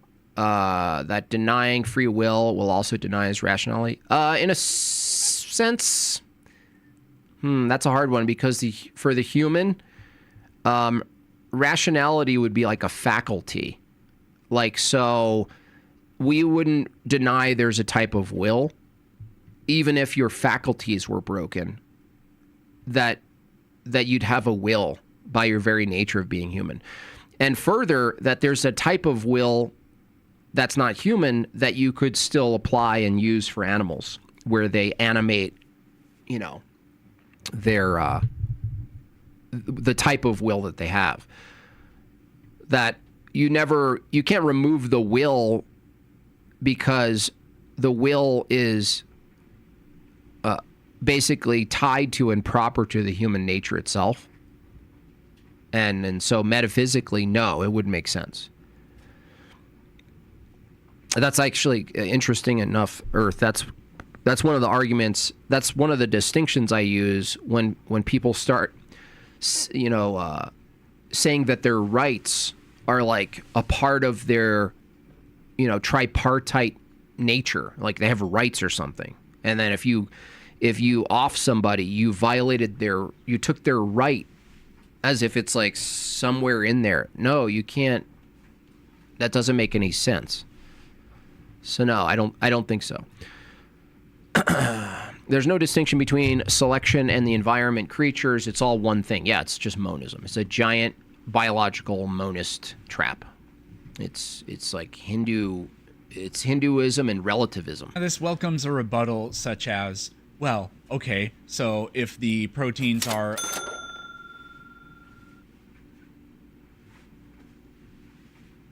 Miracles are events that violate the laws of physics. Evolutionists, miracles didn't happen. Also evolutionists, except in evolution. That's right. Yeah, completely. It violates the law of identity and their notion of physics. Absolutely. 100 amino acids long. I don't answer. A lot of questions I don't. A lot of questions I don't have the answer, and I tell you that, honestly. So don't get fresh with me. And instead of 20 amino acids, we have 6. Someone didn't make it to Pascha.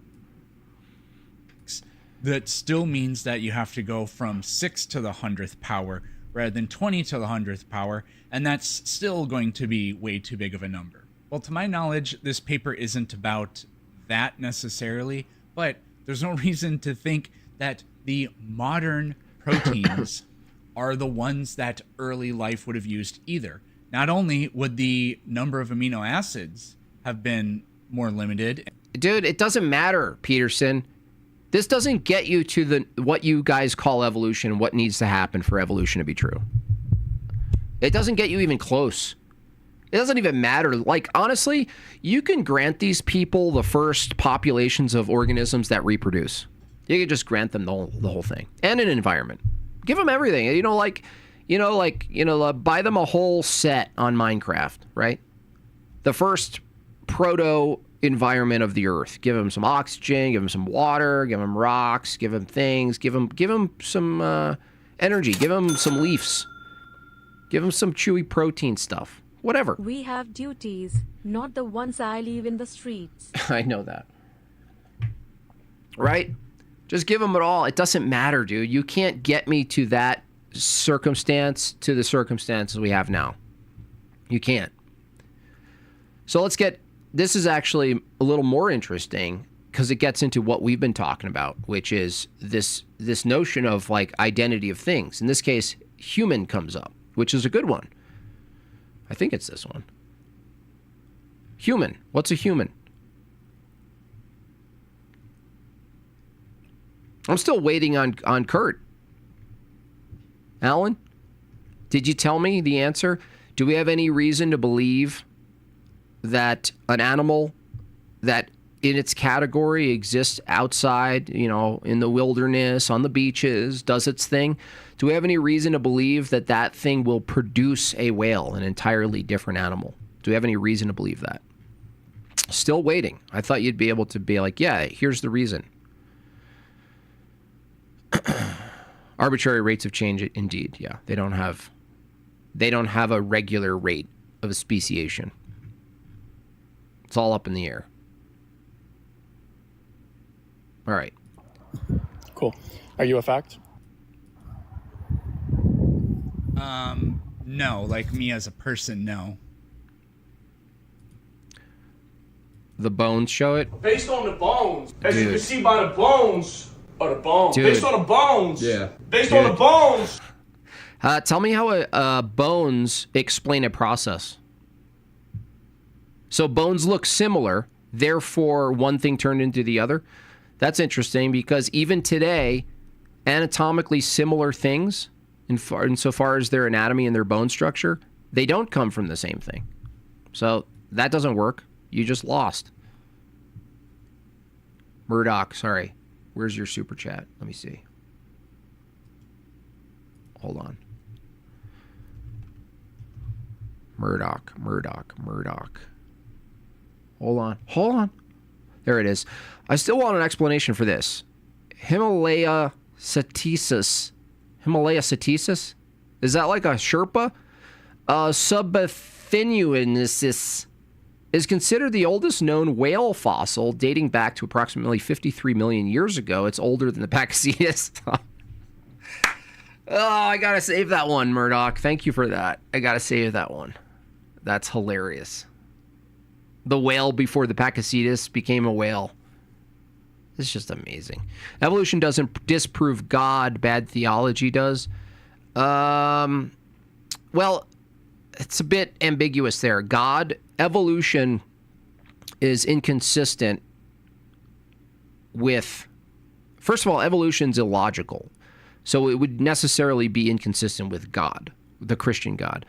But evolution's inconsistent with the Christian view because the Christian view necessitates a universal category for human beings. And so if evolution denies and destroys all universal categories insofar as what things are and what they do, then you don't have humanity.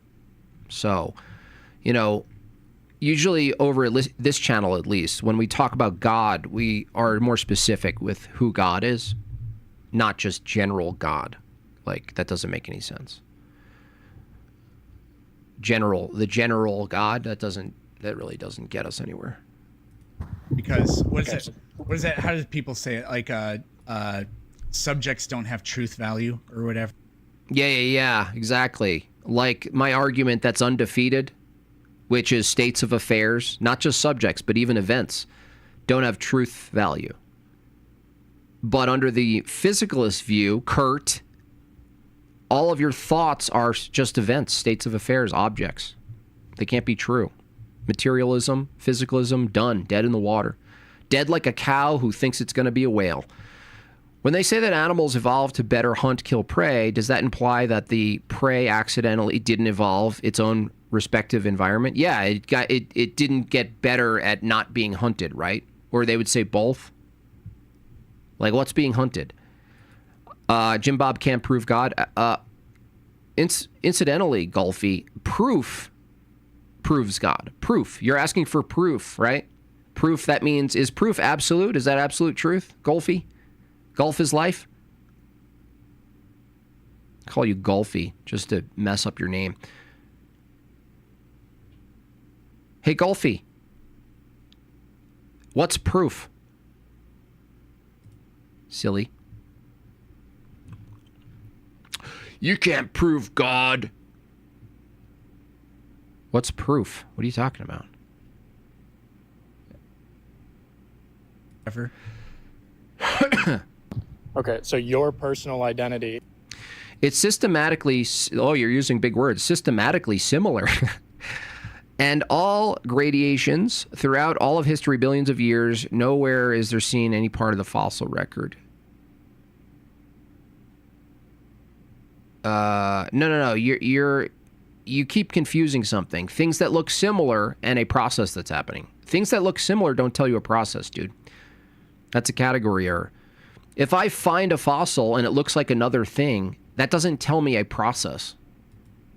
You guys are sneaky. That's why you shouldn't be able to vote. Mr. Peterson, Planet Peterson is not a fact. Who you are, what you are, is unknowable. Sounds like a dumb... No. Proof means that truth is absolute, right? You're too dumb to follow this. Golf is life. Proof means there's something that's absolutely true, right? Guess what? Without God, you have to deny that there's anything absolutely true. And here you are demanding for absolute, some methodology to demonstrate absolute truth. That's why God comes before all of these things. That's why the tag argument is superior. Because you can't ask for proof without assuming your own worldview that truth exists. But you don't have that under your worldview because you don't have a God worldview. Evolution disproves a biblical God, though? No, it doesn't. You can't even tell me what evolution is, dude. Evolution disproves it. You can't even tell me what evolution is, Goofy. I have no idea what that means. If you just make this statement, this is like, I don't know if you know who Jim Baba is, but he does these arguments. He says, like, there's no such thing as a true tornado. Well, that's kind of true because subjects without any predicates or any descriptors, that's totally nonsense. So when you say, yeah, shout out. He shouted me out. Yeah, that one stuck with him because he has to think about that now. At least he's being honest and thinking about it because he's like, wait a second, that came up in the debate in Nashville, and he kind of ran rhetorically like, oh, no, there are false tornadoes. Anything that's not a tornado is a false tornado. Well, no, that's just not a tornado. So what is it? So what is this thing we're calling truth? What's the ontology of it? If from a physicalist perspective, it's just another state of affairs inside a particular brain. What is it? I'm not a fact. Well, no, I don't think just like individual, like without any additional context or anything, then it doesn't really work. But there are things. How do you guys explain da bones? Are you being serious? Bones are an indication of an organism that existed. Even from your own model, from the evolutionary model that you guys swear by, your dogma, similarity in phenotype doesn't entail similar genotype.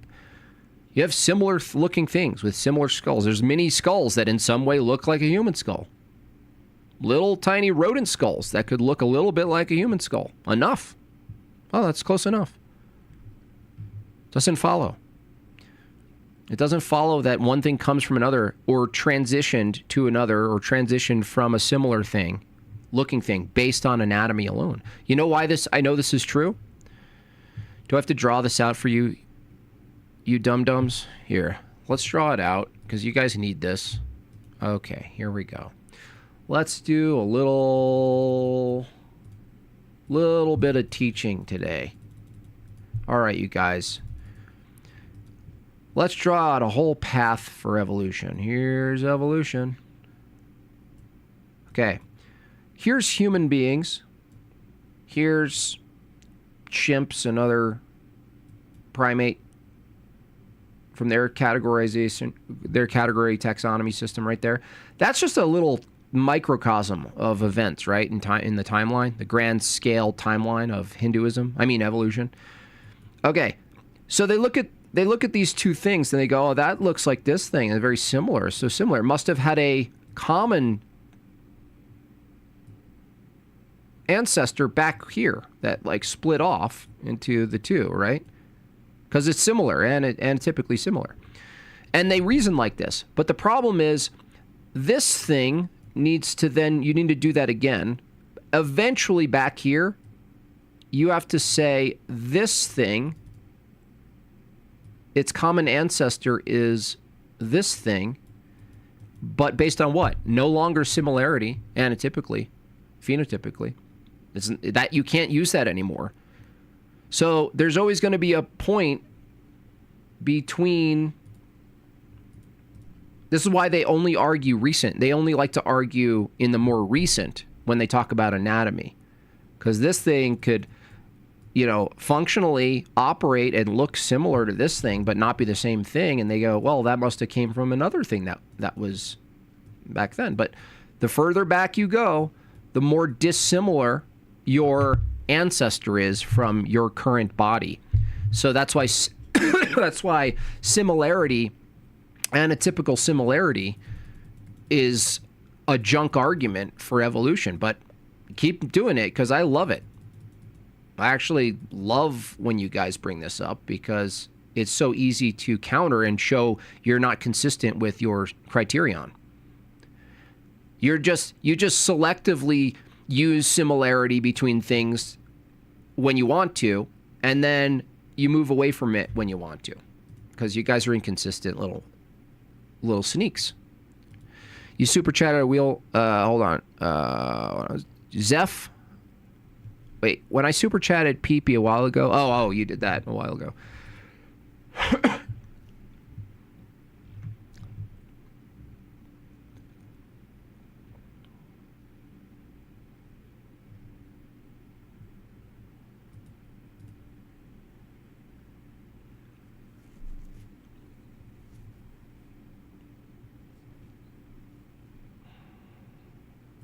See, this is why it's the caller. You really don't argue from brute facts. This is more brute fact arguments, which is like, well, why even argue there?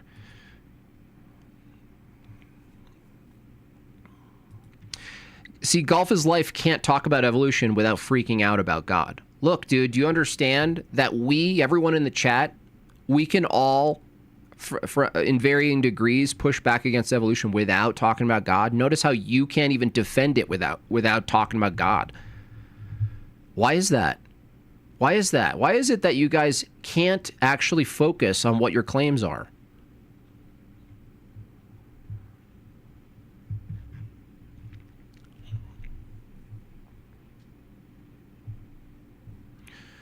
We have a whole family tree. I'm sorry. A tree now needs a predecessor. Oh, you guys have Luca? Oh, who came before Luca? Oh, I'm sorry. You have a different tree. Fuca. Endless regress. No, you don't have a tree. I already debunked the tree. I even had an honest atheist on with me who admitted that the tree analogy is broken. Why? Because you guys have to argue that the nature of things, aka the branches, change. When you point to a tree, the nature of the tree is the tree. It's one big tree. It's all the same nature. You guys think things change natures. Therefore, you can't use the tree analogy. When a tree makes a new branch, it's not a different nature from the tree. It's the same tree. A tree is an organism. And so from that analogy, you can't say that. You have to actually use an analogy where there's a tree and then the tree actually produces like a branch that's like a rock. Like it's literally not the tree over time. Tree doesn't work.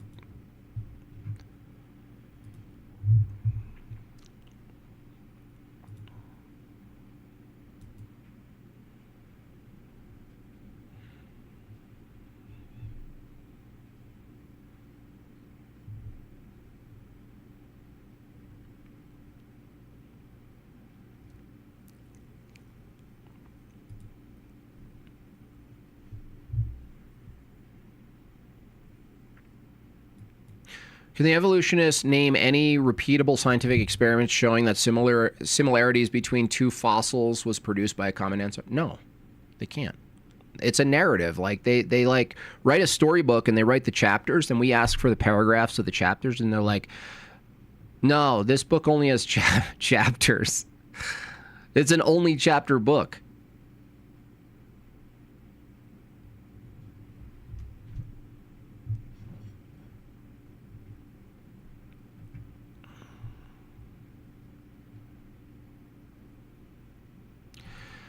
Jim Bob, the nature of things that doesn't change is being capable of reproduction. No, that's not the, no, that's not true. That's not what makes things the same nature. A lion is not the same as a human, and they both can reproduce. Just because they can both do a thing, it doesn't mean that they're the same exact thing. If you're going to say they're the same category, they're different types of things, but the category that they're in is living, that they're in a living category, fine. But the tree, if the tree is the living category, the evolution proponent is still saying inside the living category, a branch is produced that's not like the previous branch, which still doesn't work with the tree analogy. Because something being merely alive isn't what evolution is claiming. That you can look at things and say they're all alive. That's not what it's claiming. We would agree. If evolution, you just didn't make the assumption that things morph into other things, and you just simply said, look, a tree of life. What is the tree of life? It's the tree of all living things, and what's binding about them all is that the tree itself represents life, existence. Fine. That's not what evolution claims. That's totally not what they're saying when they point to the tree. There's no root. There's no root.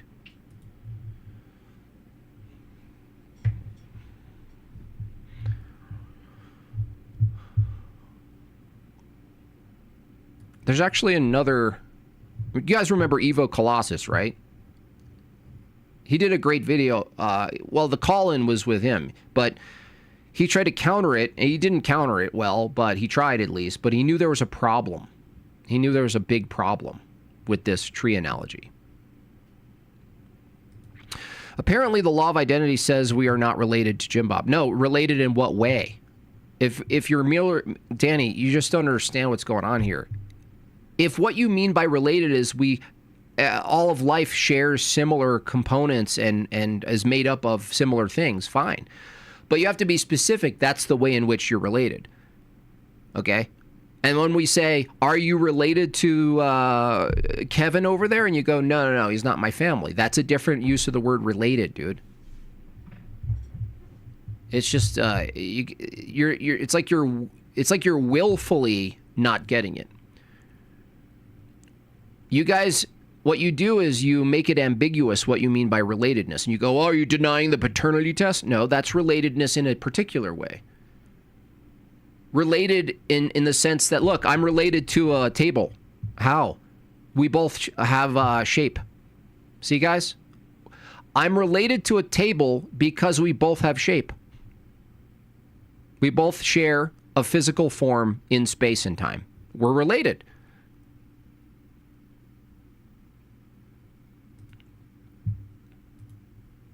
We're related because there's shape in the world, right? Look, a tree is related to a cloud. How? Oh, they both take up space in time. Denying evolution is the same as denying a paternity test? Really? So if I affirm a paternity test, which you have access to the subject in real time, right? If I affirm that, you're saying I must necessarily affirm that a Pachycetus becomes a whale? Dude, you're out of your element here. We're out of your element. Dude, you're done.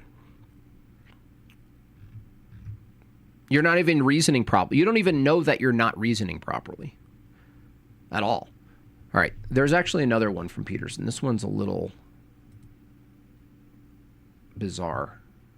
Let me see.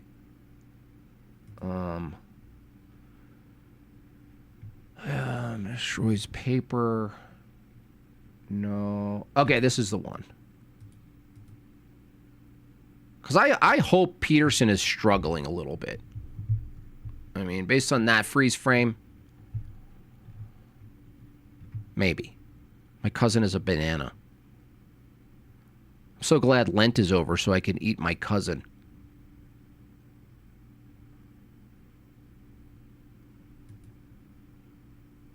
Yeah.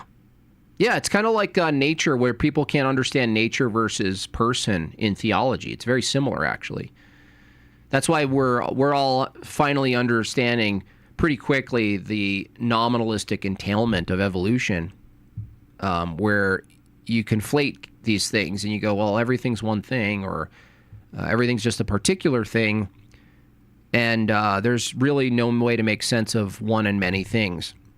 And when people fail to grasp, let's say when they're defending like V2 or the Muslims attempt to counter the Trinity, they always go after nature. Or they confuse the nature and the person, and they go, so Jesus is his dad? So because you have a mom and I have a mom, it's the same mom? Because we're both human beings, the nature of human, we're both the same person? What? Doesn't make sense. They're not thinking properly because they don't have proper categories. Debating Grok, it says the law of identity only applies to a specific creature at a specific time. Yeah, that's nominalism. Seems like a special pleading that would only apply to an individual at a category. Yeah, it's arguing for a nominalistic view. So ask Grok if there's any identity of the group itself. Is there any identity of the group itself? After this channel to watch this video. I was made aware of the video on my Discord. Somebody in there posted it and was like, hey, check this out. And then that's when I saw it, and that's when I left the comment. The video, I don't know how many views it had at that point, but it was already a lot. So it wasn't like, oh, this video has no views, and then Peterson sends his army there to dogpile. I actually think that that is kind of despicable behavior. I have chosen to not engage in that kind of thing just because I'm afraid that it could happen. Now, if we looked at small channels critiquing my videos in the past, yes, a few times. What would you say if an Evo proponent says that evolution is instrumental and it does not have metaphysical content? That would be a metaphysical claim, I would say. Back to them. There's some negative attention. Because you can't talk about evolution without assuming aboutness of reality. And there's no aboutness found explicitly in nature, in things. There's nothing, you can't get the aboutness in the thing itself. And go over there because of that. Yeah, I can't really control that. Lost? No. I've done dude, you could watch a whole stream that's hilarious where I'm debating evolution with a clanker. It's too easy. Except to not engage with it at all. Most of the time I don't, but today we're going to, because I just think it'll be interesting. What if I told you? Holy shit, has my channel started to absolutely fall off a cliff this year, so I kind of need to. Please subscribe. So the theme of this... Yeah, you kind of lost it there. This video is the philosophical problem with seeing humans as mere animals. Now, at absolutely no point does the person that runs this channel actually tell you what a human is and how to distinguish a human from an animal. And this comment by the person running the channel really just illustrates this. The law of identity doesn't apply to physical things, only propositions. Logic is a formal system. No, we're not talking about doing logic. We're talking about the law of identity. Logic, you're confusing being able to do logic, right? Like some activity, like doing math, with the laws of logic. And no, the law of identity does apply to physical things. You saying physical things is a demonstration. You're literally applying it right now, right? Or are you making fun of the nominalists? I can't even tell anymore. Perfectly. Would you prefer we call them plants or fungi? humans would work. That's what's in question. What is a human if not an animal?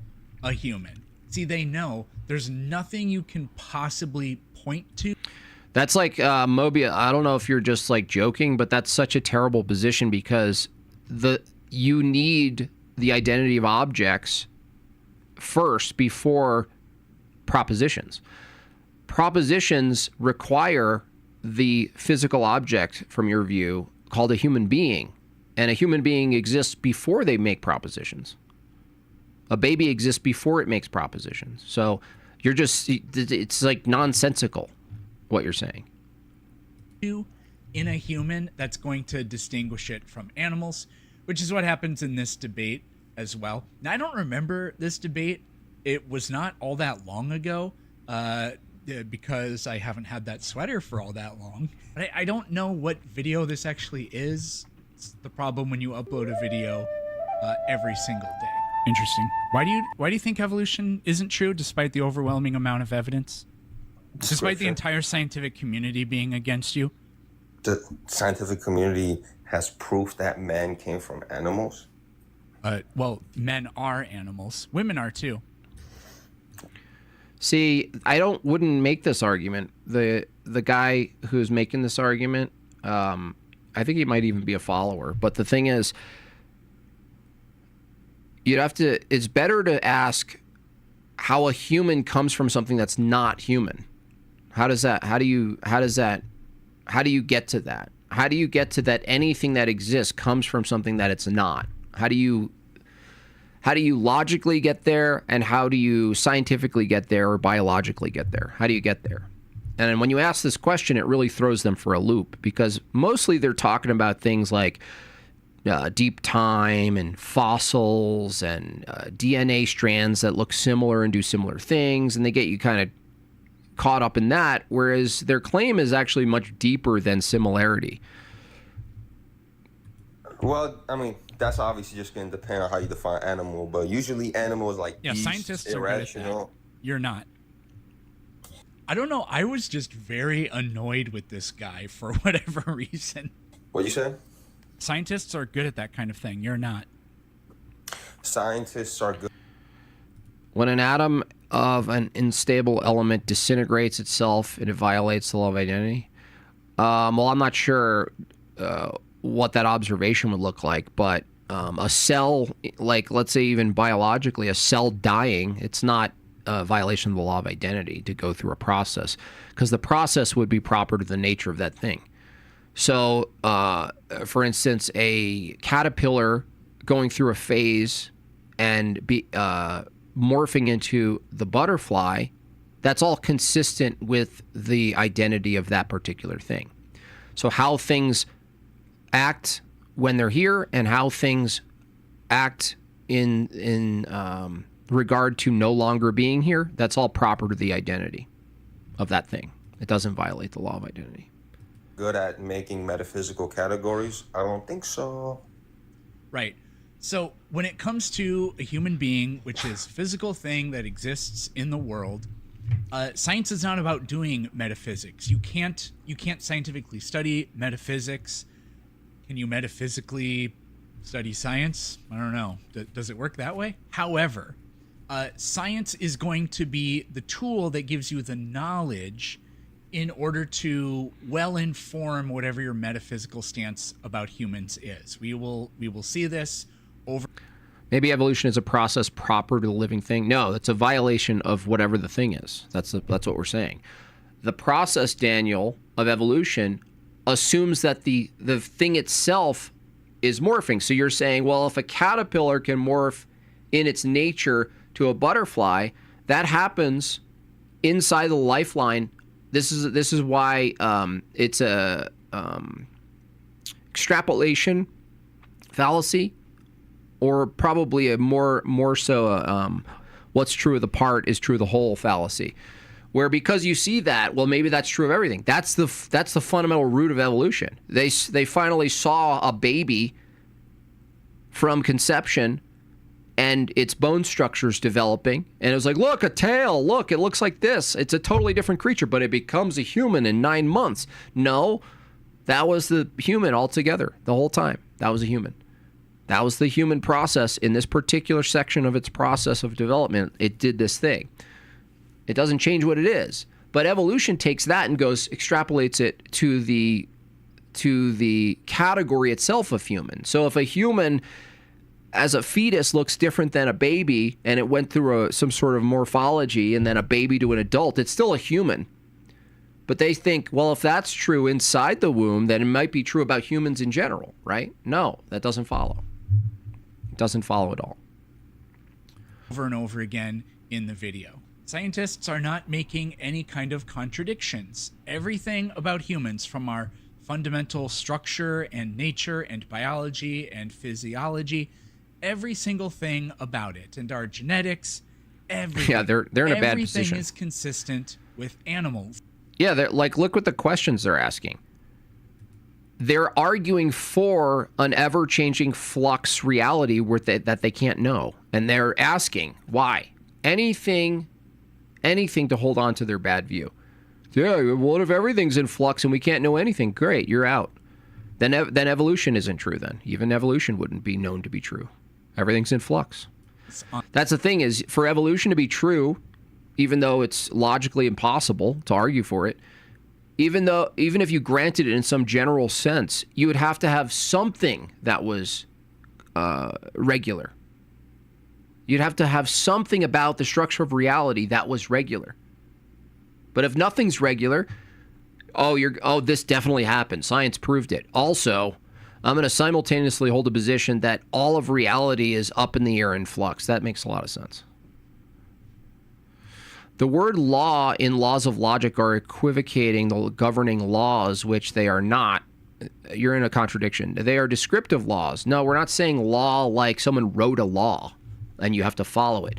We're saying the law of identity, non-contradiction, reality itself abides by that law.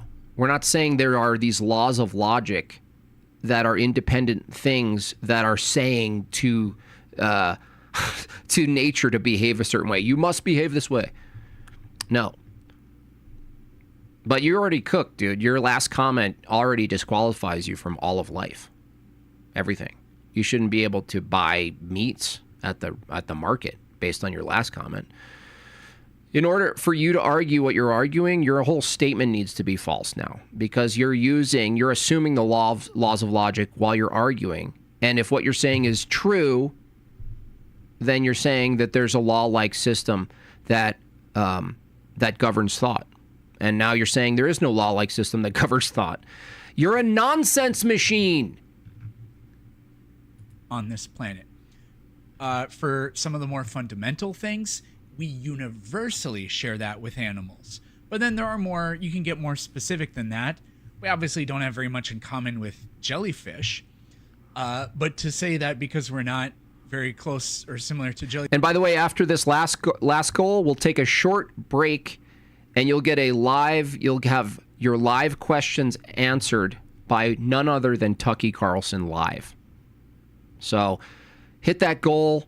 We're at 1 of 10 of the recent goal, ends in 14 minutes. You will get you get to ask Tucky Carlson questions live about anything you want. He's going to be right here, calling in from his own cabin. How exciting. Jellyfish were not animals is extremely... Exactly. We use logic in arguments. No, dude. We're talking about the law of identity. We're not talking about using logic. Doing logic and the laws of thought are not the same thing. You're conflating them. The laws of logic, the law of identity applies to you as a being. Before you do arguments, before you do logic, you yourself as an identity exists, right? Or you're gonna go fall off a cliff right now and actually say, I don't exist until I make an argument. Come on, dude. Come on, man. How is the world filled with these people? How did the West fall? I don't know. Look around. No, I don't exist until I do a logical argument. My identity as a person didn't come from two pre-existing identities called my mom and dad. No. They had to argue myself into reality. Stupid. We're Your parents argued your existence into reality? Believably similar to... Did they have a house too? Did they live in a house? No, they didn't. They argued a house. They argued a house into reality. The great apes and chimpanzees. There's nothing you could possibly say. Oh, I'm hungry. I should argue myself some sandwiches.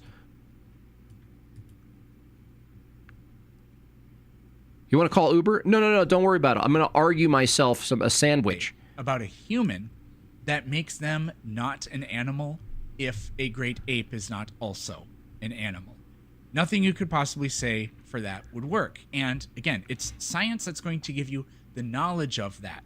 Now, you go ahead. You do your metaphysics. I'll grant you that scientists aren't doing the metaphysics, but you're not going to be able to appeal to anything. But again, that's where the knowledge comes from. This is why I said scientists are very consistent when they categorize humans that way, which, yeah, you can say that that's metaphysics. Flew around the moon? No, I don't think so. I personally know. I think what happens is they launch people up, and then they're in like a they're up high and constantly doing the free fall, and they do their little show, and then they land. Physics, although in science we just call it, systematics or taxonomy. But there are no contradictions, there's no special pleading, there's no problem. You never deny the existence of things. Yes, you did. You said the law of identity is a feature of your thinking and not a feature of reality. I just said the laws of logic.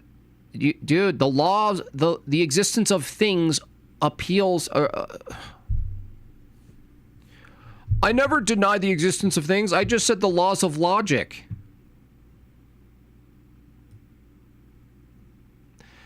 We're not talking about prescriptive like you ought to follow them. Nobody argued that. We're saying that reality itself, for things to exist, need to maintain their identity. They don't violate the law of identity. A rock doesn't just turn into a fish unless you're an evolution proponent. That's the law of identity in place. The law of identity is necessarily in place and applies to the natural world. We didn't say the laws of logic are stating that they're king. We're saying that the reality abides by the laws of logic. Yeah, but it's not like saying a decree. Yeah, we know. Glad to see more Evo content. It's truly one of the modern enlightened world's grand idols. It's the worst. It needs to be destroyed. Absolutely. Absolutely. 10 minutes left to destroy this goal. If you want to see Tucky Carlson, get your questions ready as well. The fact that so many people believe this crap just goes to show how well propaganda works. Yeah. Feminism, evolution, relativism, all of it. Evolution is given way too much credit. Yeah, we have, and people socially, similar to the Karunka phenomenon, where we were like, are we living in a weird dystopian world? The answer was clearly yes. People are literally denying their observable reality to abide by a narrative. Weird. Yeah. People, the social shame that has been in place, denying that your grandfather was a fish, has now got to be put away. They need to be ridiculed. They need to be the social pariahs. Believing in evolution is the dumb thing. Believing in God's the normal thing. It's always been the normal thing. Believing in evolution has not been the normal thing. That's like all the Rainbow Parade stuff, trying to pretend that it's totally normal. No, it was always seen as something not normal. Even in societies that normalized it, other societies were like, no, that's not it. Same with evolution. They somehow took something that's very new in the human heuristic, and they're acting like, oh no, it's just totally established. No, it's not. You guys are the crazy ones. You stop gaslighting Christians for believing that an ordered, intelligible universe where there's human beings with minds who can evaluate things and do philosophy and create an amazing stuff isn't reflective. That it's crazy for us to think that's reflective of a created God, of a creator. No. You guys think it's flux and accidental. You're the nut jobs. We're not the nut jobs. You're the nut jobs. With categorizing a human that way. Interesting. Because you're talking about an observation of the natural world, but I'm talking about distinction. When you follow up, when you say animals have a will, do you mean an instinct? That one's too hard to answer. I think it's slightly different than just pure instinct. Like when you interact with a dog, you get you can kind of pick up on the instinctual things, but then you also pick up on a part of them that based on their nature, it's a type of reasoning, it's a type of animated will with some low level of intentionality towards something, but like not. It can't ever be in the human sense, and it's not because of the brain difference. It's not because of biologically we just evolved to be thinkers. No, humans from a Christian view have a very particular, peculiar status that we're made in God's image. Being made in God's image doesn't follow that every other created thing is merely a mechanical object, just operating. That doesn't follow. So the will is like that it can animate some of its, that it could animate itself. That's not strictly deterministic, if that makes sense. It's not strictly deterministic, but some things might be. I'm just saying it doesn't follow that all things are pure, just fluff, mechanistic things happening, and humans are just in this world where it's like, oh, that's all purely mechanistic, all of it, except for us. If evolution is one of the number one worst ideas in the post-Enlightenment world, what do you think 2 and 3 are? Well, I mean, they're all kind of tied together. Relativism, which evolution would be an entailment of evolution. And then like lower forms, like feminism itself has been rancid. It's like terrible for society, terrible for civilization, terrible for women. Really bad. Between categories of groups. How do you tell if an animal is an animal? There is no distinction. And yeah, I listened to this video earlier. I'm actually surprised how well of a job I did here. So this is the question. How do you tell if an animal is an animal? You look at it. Okay, I looked at a human and I determined it was an animal. Therefore, there we go. Scientists did the same. Like, what can you say against? See, animal is you're assigning, like even the root word of it gives some type of soul, a type of soul character to an organism. That's why without Christianity, you really can't make sense of these distinctions. So to be fair to even Peterson, I know the person who's calling in suggested this on one of my comments, so you might be watching. I thought this exchange was just fine, and it presses Peterson in some places he needs to be pressed, but it's like, but if you don't have the distinction of made in God's image, then saying you're not an animal from a strict biological perspective is not going to work. You need metaphysics. Against this other than nuh-uh. Well, let's find out. Wow. He doesn't seem well. I'm not sure. I think his channel might not be doing as well as he thought it should be at this point. Maybe. I don't know. All people who make all inferences about I hope he's the world are the okay. same. So that's not really a significant distinction as evidence. So now that we've proven humans... What did he say? All people who make all inferences about the world are the same. So that's... He was being sarcastic. All there. persons who make all inferences about the world are the same. I have no idea what he... 4 minutes, 4 chats. If you guys want Tucky, we're going to have to meet a goal to see Tucky. It might not be this goal. Not one goal met. If you want to see Tucky and ask him questions, you got to hit the goal. What he's trying to say with that. My claim is no better than anyone else's. Well, that would apply to him too. So why are we having an argument? That's not really a significant distinction as evidence. Wait a second. Peterson, do you understand that this is the argument I levied against you in Nashville? Anyone else's inferences about the world are the same. I have no idea what he's trying to say with that. my claim is no better than anyone else's, well, that would apply to him too. So why are we having an argument? Yeah.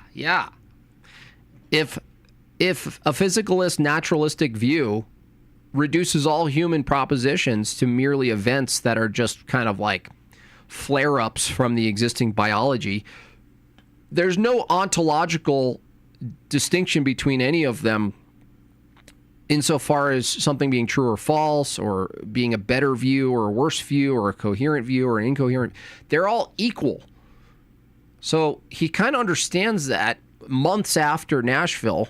Somehow he's grasping that if everything is equalized by strict materialism, there is no status difference between any of these things. Not the value, not even just the valuing of a human over an animal. Not even that. Just even propositions.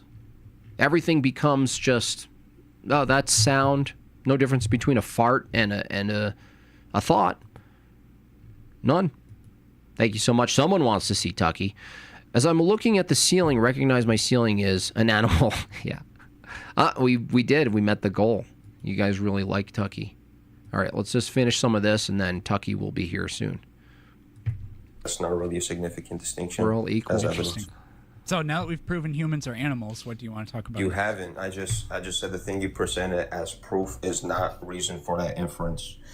To give you a little bit of context about this debate, the evolutionist was... Okay, this is the guy who made the video, by the way. So the guy calling in, just to be clear, is not the guy making the video. The guy making the video who's talking now is the guy who messaged me and he said, hey, you should take a look at this. Tucky Foundation, yeah. So think about what you want to ask Tucky, okay? Was controlling the conversation fairly well. So perhaps the evolutionist feels as if his position in the conversation is effortless. However, he makes a very serious omission. Yeah, because I have all of the facts, and you and this guy I'm talking to... Wait, you have all the facts? Do not. There is nothing either of you can possibly present that's going to blow up this categorizing a human as an animal. What are you going to debate me on, dude? You already collapsed your entire epistemic system. You have no ground to stand or make any claims. You just don't know it.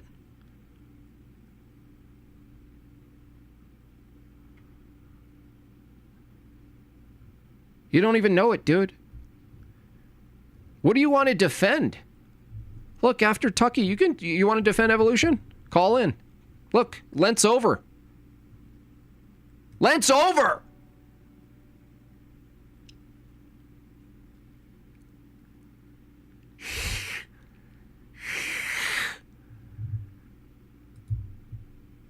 Any one of you people want to try to defend evolution? Good luck. I'll eat you alive.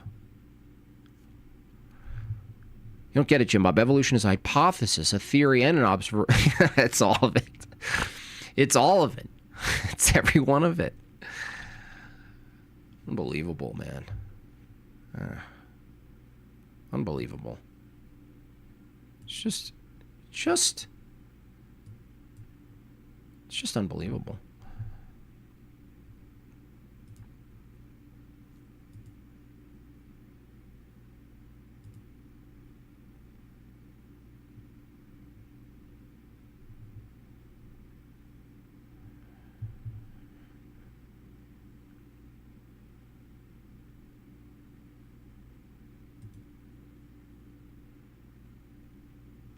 All right.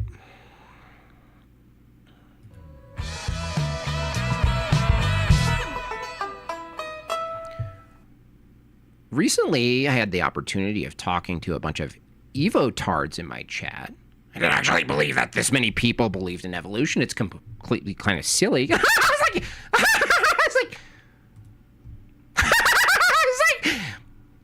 don't actually know what you guys are thinking. I know that people have developed a love and a passion for evolution to believe that their grandfather was a fish, but I have no reason to believe that. And if you could give me a reason, I'd be more than happy to maybe be open to it, but for now, I don't actually believe that my grandma's a fish.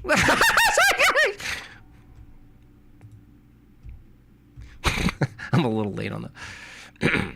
So anyway, maybe this is a good time for you, the chat, to get to know me better and me to know you better, because I want to know you.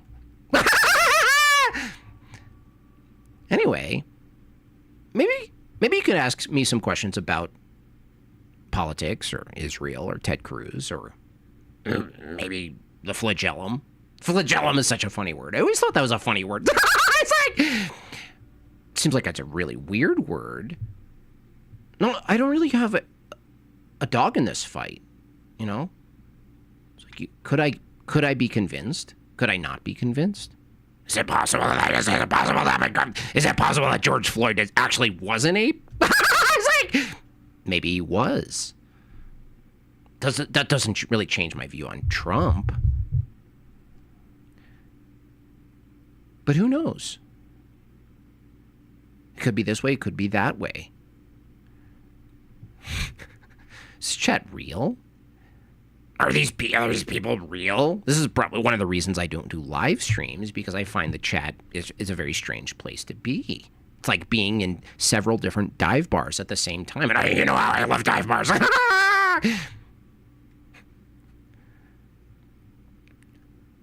So I'm waiting on anyone who believes in evolution to tell me how it is the case that it's true.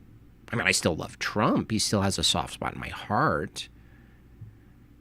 Just think that this country is going down to a hellscape. I just think that if we import more Islamicists, maybe they can make it better. It's like they seem to be doing it right. We're doing it wrong. Allahu Akbar. It's like, I've never actually said that out loud. It's fun. It's actually fun to say. Allahu Akbar. Have you ever tried to say it? This is the first time I've actually interviewed someone who's actually, when there's no one actually in my cabin, I'm all alone. I'm actually all alone. You guys are actually too afraid of Tucky to even ask him a question with a super chat. But at least I raised some money to even get here to begin with.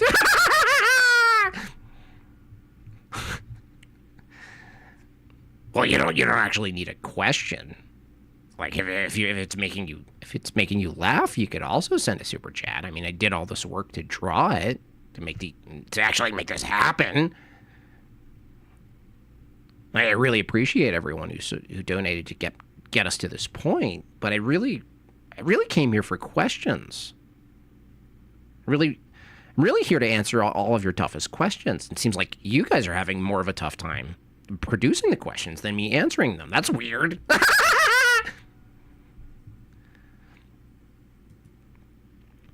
Is Christianity really socialism? Well, I actually don't think that's true. I just thought that guy, whoever he was, I actually don't book my own guests anymore. I don't even know how half of these people, hell, I don't know how most of them. I don't actually know most of them. But no, I don't think that. I don't think that Christianity is inherently socialistic or capitalistic. I don't know where you got that. Maybe that last interview I was a little bit agreeable, but that's what I have to do with an interview. It's like, anyway, salami and bacon. A salami and bacon, that's what it sounds like. Actually sounds like that's what you're saying when you're worshiping Allah. It's like, you know what I mean? Hey, Uncle Tucky says, Uncle Tucky, would you kiss Ben Shapiro to end the war in Iran? Well, it depends what kind of kiss it is. I mean, if it's some type of holy kiss, I'm not sure he would allow that. I mean, I wish he had those little curly cues that most of the Jews have, because I would love to tug on those things. Is that weird? Is that weird? I just want to put a saddle on Tucky. I just want to put a little saddle on Ben Shapiro and ride him around and use his curls as a rein. Things are getting weird. But things aren't that weird. Next question is about the tickle demon that I swear wasn't my wife, because my wife definitely has bigger hands than that demon. What did it feel like when the demon tickled you? Well, it's an interesting thing. I suppose this is what children must experience when at first they like the sense of being tickled by a loved one, and then there's a point at which it turns into torture. I have to admit that it wasn't exactly the same, though. There was a good tickle and there was a bad tickle. It's hard to make sense of it. The best I can do is say that the tickle initially was a good thing. I think it's probably because I thought it was my wife and I thought it was time for the nookie.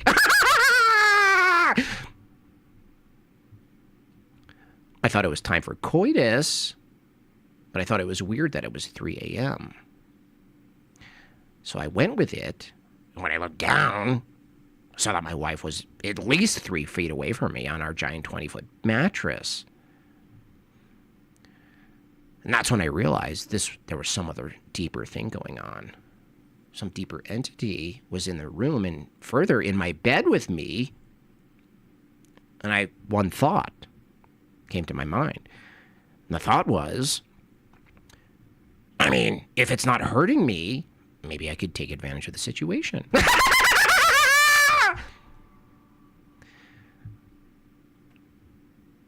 You ever see that scene in Ghostbusters? I mean, it's disturbing, but once you're actually in the circumstances, it's kind of hard to not think about taking advantage of the situation.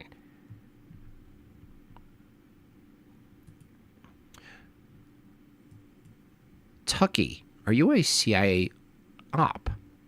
Be honest, Tucky. The tickle demon is listening.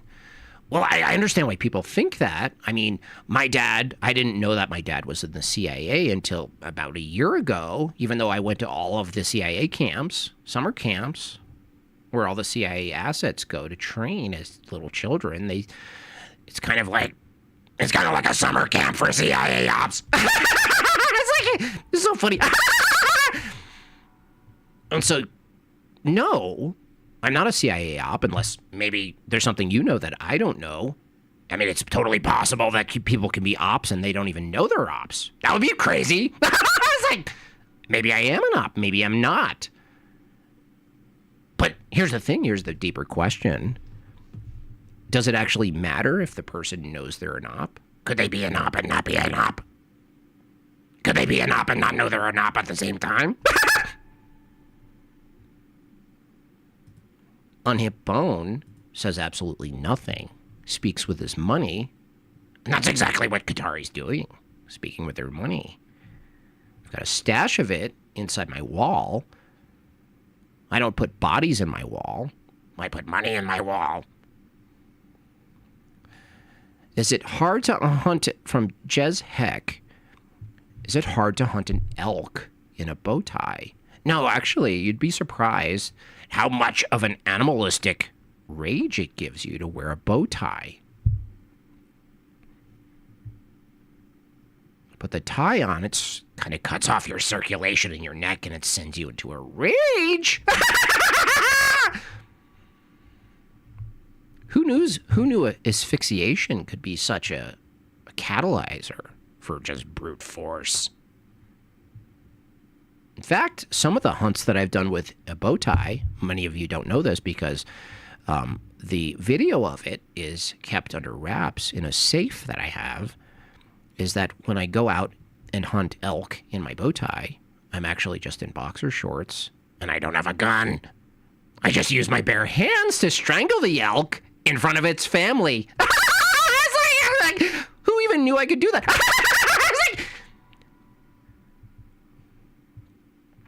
Anyway, about evolution. I haven't really gotten someone on who has given an adequate answer to some of the problems that evolution faces, especially now. It seems like the more we know about evolution, the less likely evolution seems to be a good idea. But I'm open to the conversation. I've reached out many times to Richard Dawkins. Many tweets, many DMs. I slid into his DMs many times. He seems to ignore me. Giovanni asked me why I ignored his super chat. It's like, I can't see every one of them. You could have just written it again. It's like, anyway, you say you're writing a rap song. It's like, we actually don't need more rap in the world. I know that's a controversial take, and I'll be called a racist for it, But I don't think that culture is good for society, no matter where you are. I don't even think rap would be good for the Zambians. I don't even think that 8-year-old kids who are carving out diamonds at the bottom of a kimberlite structure with one arm because it was amputated for theft, I don't even think they should be listening to rap. Ah! Will you personally give Vagine an H-1B visa and hire her as your personal assistant and respect her love of duty? I actually don't think I have a very strict immigration code at this point. You know, if there were many Tuckies before me, which there were, I think I would disagree with every previous Tucky in my life. I was way too open. I was way too open with immigration. And it's not just because I think people of different cultures and ethnicity are less than. That may very well be the case. I'm so glad I can say that now, because I have my own channel. But I think it's easy to argue against immigration simply from the proposition that not all cultures are compatible. It doesn't make a value judgment about the culture itself. It just says incompatibility is not good for a country.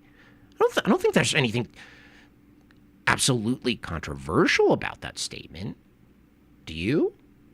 Where is it? If Santa Claus is real, where is it? Where is it?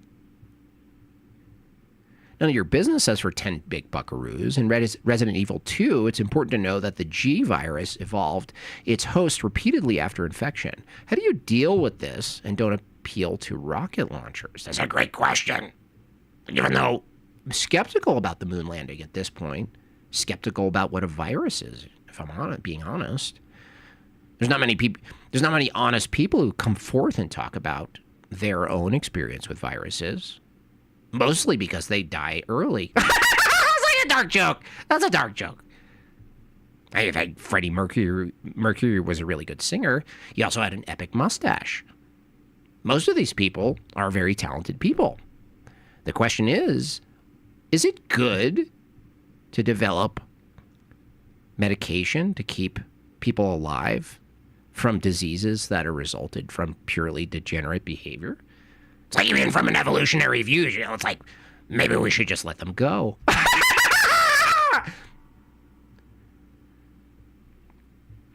Anyway, shout out to all my Orthodox friends. I have many Orthodox friends. I've had many Orthodox people on my show. Clearly, I'm not oppositional to Orthodoxy. I just want to give a shout out to them for their blessed Holy Pascha. I've been to some of those. They are absolutely beautiful. Beautiful. Anyway, any last questions before I close up shop and go tinkle in the woods?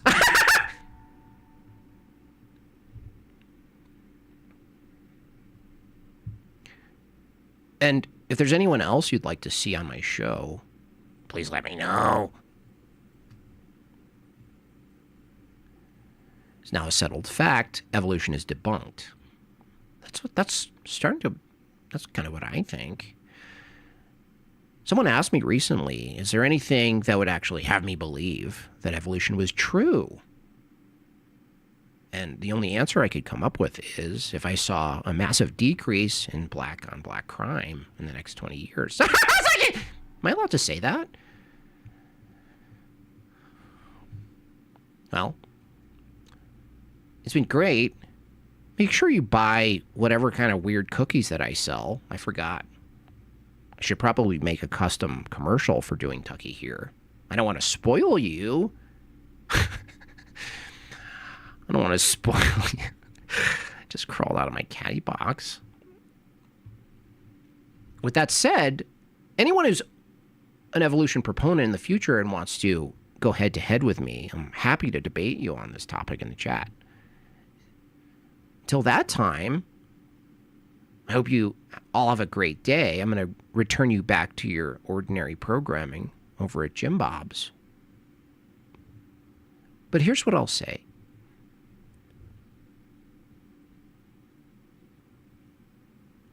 Ted Cruz is a Zionist piggy. Here, piggy.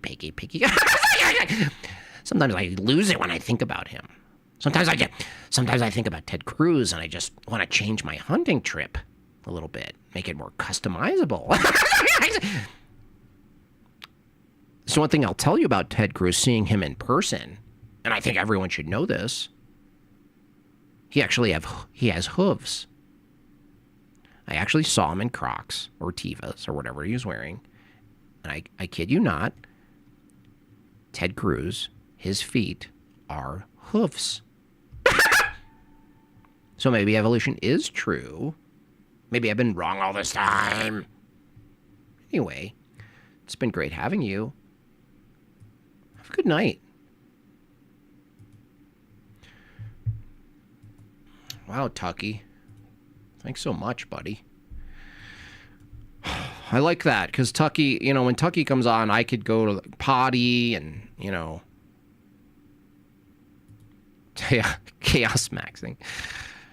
It's true. He's got a lot going. He's got a lot going on in there. Anyway, we got more characters coming up. We're gonna have Jordan Peterson calling from his blood sarcophagus that he's in right now, just floating. I am working on a Candace Owens one, but she's like, honestly, she's not that interesting. Even my impression of her is like, it's okay. It's okay. There's other people, like, you know, Ben Shapiro is not even really relevant, but maybe he's worth it. There's some people. High-level experience we all just shared. You did. You're going to get that nowhere else, by the way. There's no one else can do it. I mean, maybe Kyle Dunnigan, but he's not using the same tech. Candy Shallow. Well, she's just repetitive. Like, that was a good 10 minutes. It's Candy, you get like 3, I think. I think you get 3 good minutes from Candy, and then it's like, okay, we get it. Candy's annoying. Okay. The thing with Candy, though, is I'd probably bring up, like, things to review, which could make it more funny. Just her talking and asking questions is probably not going to be that great. Jokes aside, that was fire. Thank you. Appreciate it. Appreciate the support.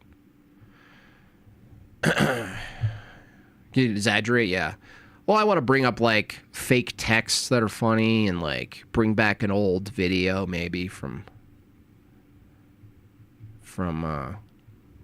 before. Anyway. Is this guy still defending evolution? Animal.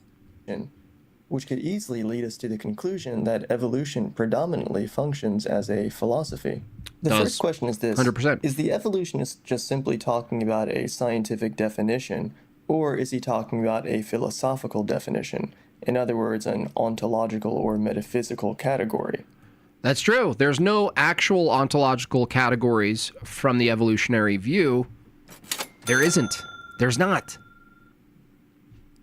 There can't be. Right, Vagine? Thanks, Vagine. Is he making a statement upon some ultimate characteristic of humanity itself? Again, if you want to make a distinction, then give me something that makes a human not an animal. Made in the image of God. Now, if you deny it, you're denying it from your strict naturalistic biological view, but if you do that, you deny all sorts of categories, probably all categories, actually. This is why this either or of like nominalism versus being forced to justify and make sense of universals and the unity and multiplicity we see in nature. Peterson's not at this level in philosophy, but he might get there. And this problem of what things are and having categories that are distinct and particulars that only make sense if they are in categories. This problem that the Peterson view, in this case it's Peterson, but it's any other atheistic, naturalistic view, they have a problem with this. If the Christian says what's distinct about human beings is that we're made in God's image, so it's a metaphysical and biological, shout out to Redeem Zoomer who tries to make it purely one or the other. No, it's both and. Just like everything else.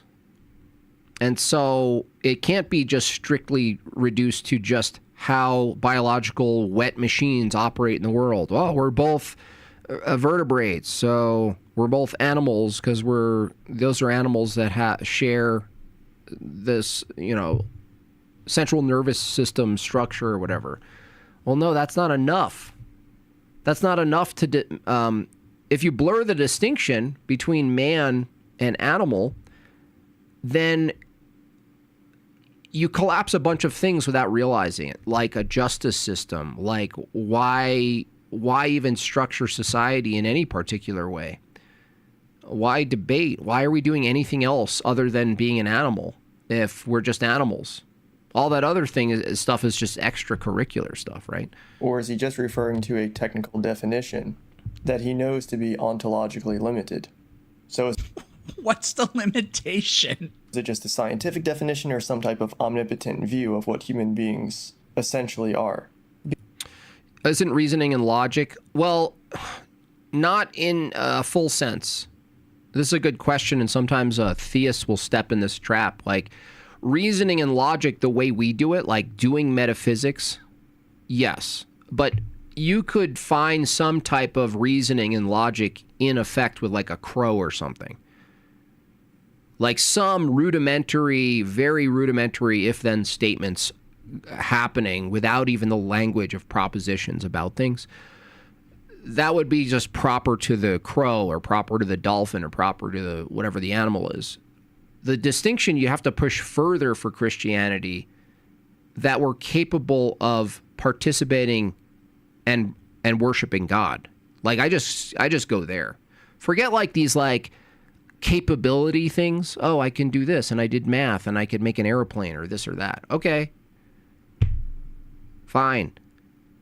That's an indicator of something, sure, but ultimately it comes down to your participation, knowledge, seeking the knowledge of your creator and loving them. Yes, I claim omnipotence by saying that humans are animals. Like, you can think of this philosophically. I don't know. This is presumably this is a form of logic, but you can say, I think this is an axiom, things that are equal to the same thing are equal to each other. We, in so many different ways, fundamentally, but even at more specific levels, we are equal to the animals. So things that are equal to the same thing are equal to each other. Yeah, but that's the thing. When you say that, you become inconsistent with the way you live. So the moment you say we're all animals, there's a whole slew of entailments there that you don't live consistently. So who's being irrational? The Christian who believes that humans are distinct and not like the animals. And from there, we make our moral judgments and evaluations, and we order societies with law, and we apply force based on the assumption of the metaphysic that humans are valuable, that we're made in God's image, that there's something unique, versus your view. See, we're consistent with our view. We look at humans and we make laws based on this governing normative system. You think we're animals. You're the inconsistent one when you make up laws and do things. You could say then, well, no, we're just animals that do that. Well, no, we're also animals that don't do that. So there can't be a proper way of being a human from that perspective, because the proper way to be a human is to be just like an animal. You can't say someone's improperly being a human if they act like an animal. You can't say, don't act like an animal. You're acting like an animal. Don't do that. You can't say that to someone. If A is equal to B and B is equal to C, then A is equal to C. There, the transitive property. Because it almost sounds like the evolutionist is claiming that if he defines something, therefore it is that something. Regular supers? Who, me? Sometimes I miss a bunch if I'm doing something. Let me look. There's no supers on this new goal, so I'm not sure. Are you talking to me or not? You talking to me? We reach the definition based on evidence and characteristics and properties of things. I mean, imagine if you define an apple as a banana and the apple becomes a banana. But if the evolutionist is only defining knowledge in a circular fashion, then how can we take anything he says? I'm not describing the evidence yet. There's no distinction, bro. But when I appeal to scientists do this, the rigor of science is you're supposed to just understand that the rigor of science has gone into it. To be valid, especially if what he is asking us to believe is not immediately observable in the physical world. But it's immediately observable. I asked you, how do you determine that something is an animal? And you're the one giving the argument. How do you determine that? How do you determine whether something is an animal? How do I determine whether something is an animal? Yeah. I just told you I look at it. Okay, I look at humans and I determine that they are animals. So do scientists. So yeah, that's Peterson's right. The how is a methodology question and a criterion question. Saying you look at it is like some of the answers we get mostly from the atheists when we ask them these questions. You look at it, right? This kind of thing happens a lot. I was actually thinking of it the other day. Like this happens with religion. Somebody told me, well, I think Islam is true because it's the only religion that has a preserved, uncorrupted body. Yeah, the rigor of science, a non-peer-reviewed studies performed by AI. Yeah. Of its foundational religious text. And I responded, Scientology and Mormonism are recent enough that we have an even more complete. In the case of Scientology, we probably have the actual original writings for it. And then he... Okay, all right. He's going on a long rant. What is happening with the guest is he said, the way you tell if something for the guest, a burden. Zone, I think. But you can go even simpler than that. It's a multicellular eukaryote with an internal digestive system. That's what a human is.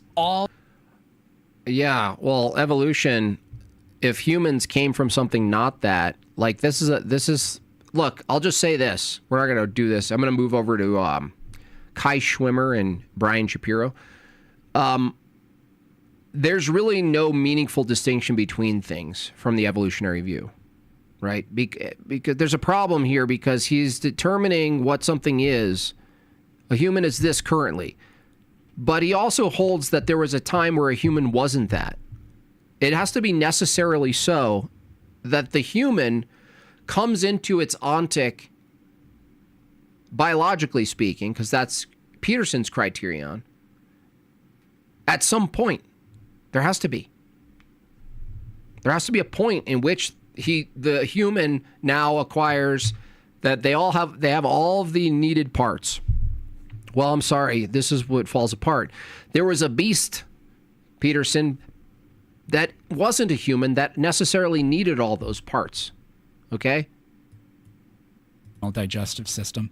That's what a human is. It's a multicellular deuterosome, I think.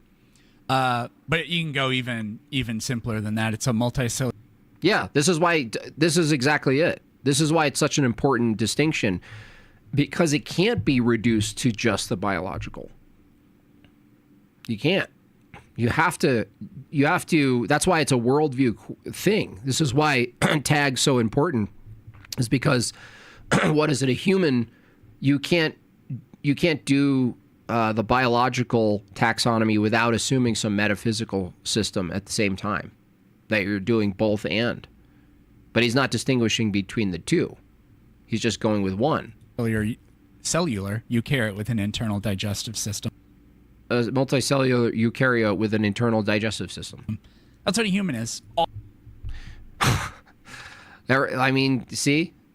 If that's the definition of a human, and a human necessarily was a beast, some type of beast before it became a human, and it had all those components, where is this? It's totally arbitrary. All animals are that. If you look at any animal, no matter what it is, they will all be that. And so are we. And there's nothing about us that you can say fundamentally puts us in a different category. So things that are equal to the same thing are equal to each other. So in this... clip, both the evolutionist and the Christian are asking one another to validate their definition or belief in what a human is. You know, I really should have just stuck with humans are so obviously the product of evolution, and so are all other animals. No, dude. You hear this? Humans are so obviously the product of evolution, and so are all other animals. But all other animals are the product of all other animals. But all those other animals are the product of evolution, which is just another way of saying of all other animals. Humans are so obviously the product of other animals that aren't humans. That's what you have to say as an evolution proponent. And then it's so obvious that the previous version that wasn't a human that produced the human, like the Pakicetus produced the whale, was also the product of something it wasn't. And it wasn't. And it's so obvious. No, it's the least obvious thing that evolution proposes, Peterson. It's the least obvious position. Which means humans are the product of animal evolution. Dude, he didn't even catch himself. Dude, I hate to do this to you, Peterson, but you deserve a slow-mo. You get a slow-mo. You get a slow-mo today. 65? Okay, you're not 50, 65. Really should have just stuck with humans are so obviously the product of evolution, and so are all other animals, which means... Sir, last call was a half hour ago, sir. Humans are the product of animal evolution. It's so obvious that humans are the product of evolution, which means humans are the product of other animals' evolution. Pascal Tax, thank you so much. Truly has risen. Thank you so much for that. Appreciate you. Which means we're animals. Bro. Did anyone get that syllogism? I might have to write that one down and put it on a t-shirt. And so are all... Validate their definition. You know what? 65 isn't slow enough. We're going full 50 for that one, Peterson. You earned it. Or belief in what a human is. You know, I really should have just stuck with humans are so obviously the product of evolution, and so are all other animals, which means humans are the product of animal evolution, which means we're animals. Bro. Bruh. This is where, look, I'm going to take some ownership in this. This is where pushing against evolution and putting these people in hot spots during debates, this is where they land. They have to land here. You got to say stuff like that. Could see how some... I mean, it's like Homer Simpson level. But you might think that's a little bit annoying because then... No, it's not annoying. It's incoherent. It's not that it's annoying, Peterson. Humans are the product, so obviously the product of evolution. And so are other animals. And humans are the product of other animals' evolution. So humans are animals.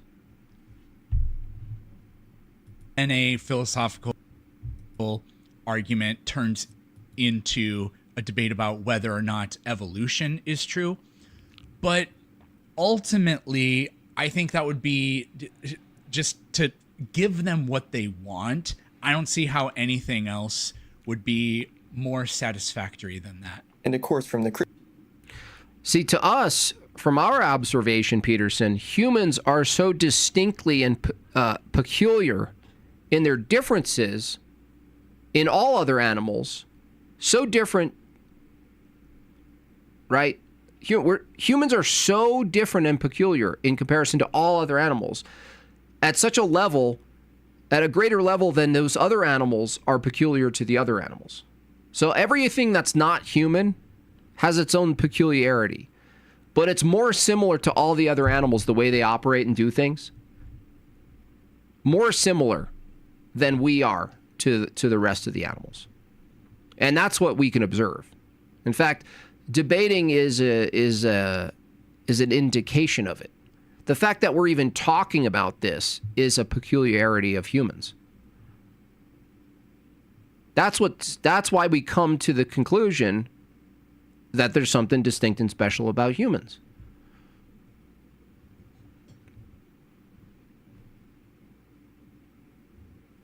You can compare a crab and some weird ice worm and find more similarities ultimately in how they operate than a human and any other animal. Christian side, he's being very transparent that he is giving a metaphysical category of what a human being is. He is setting forth his belief upon... He has not given a metaphysical statement about what a human is. All that's happened is he's disagreeing where...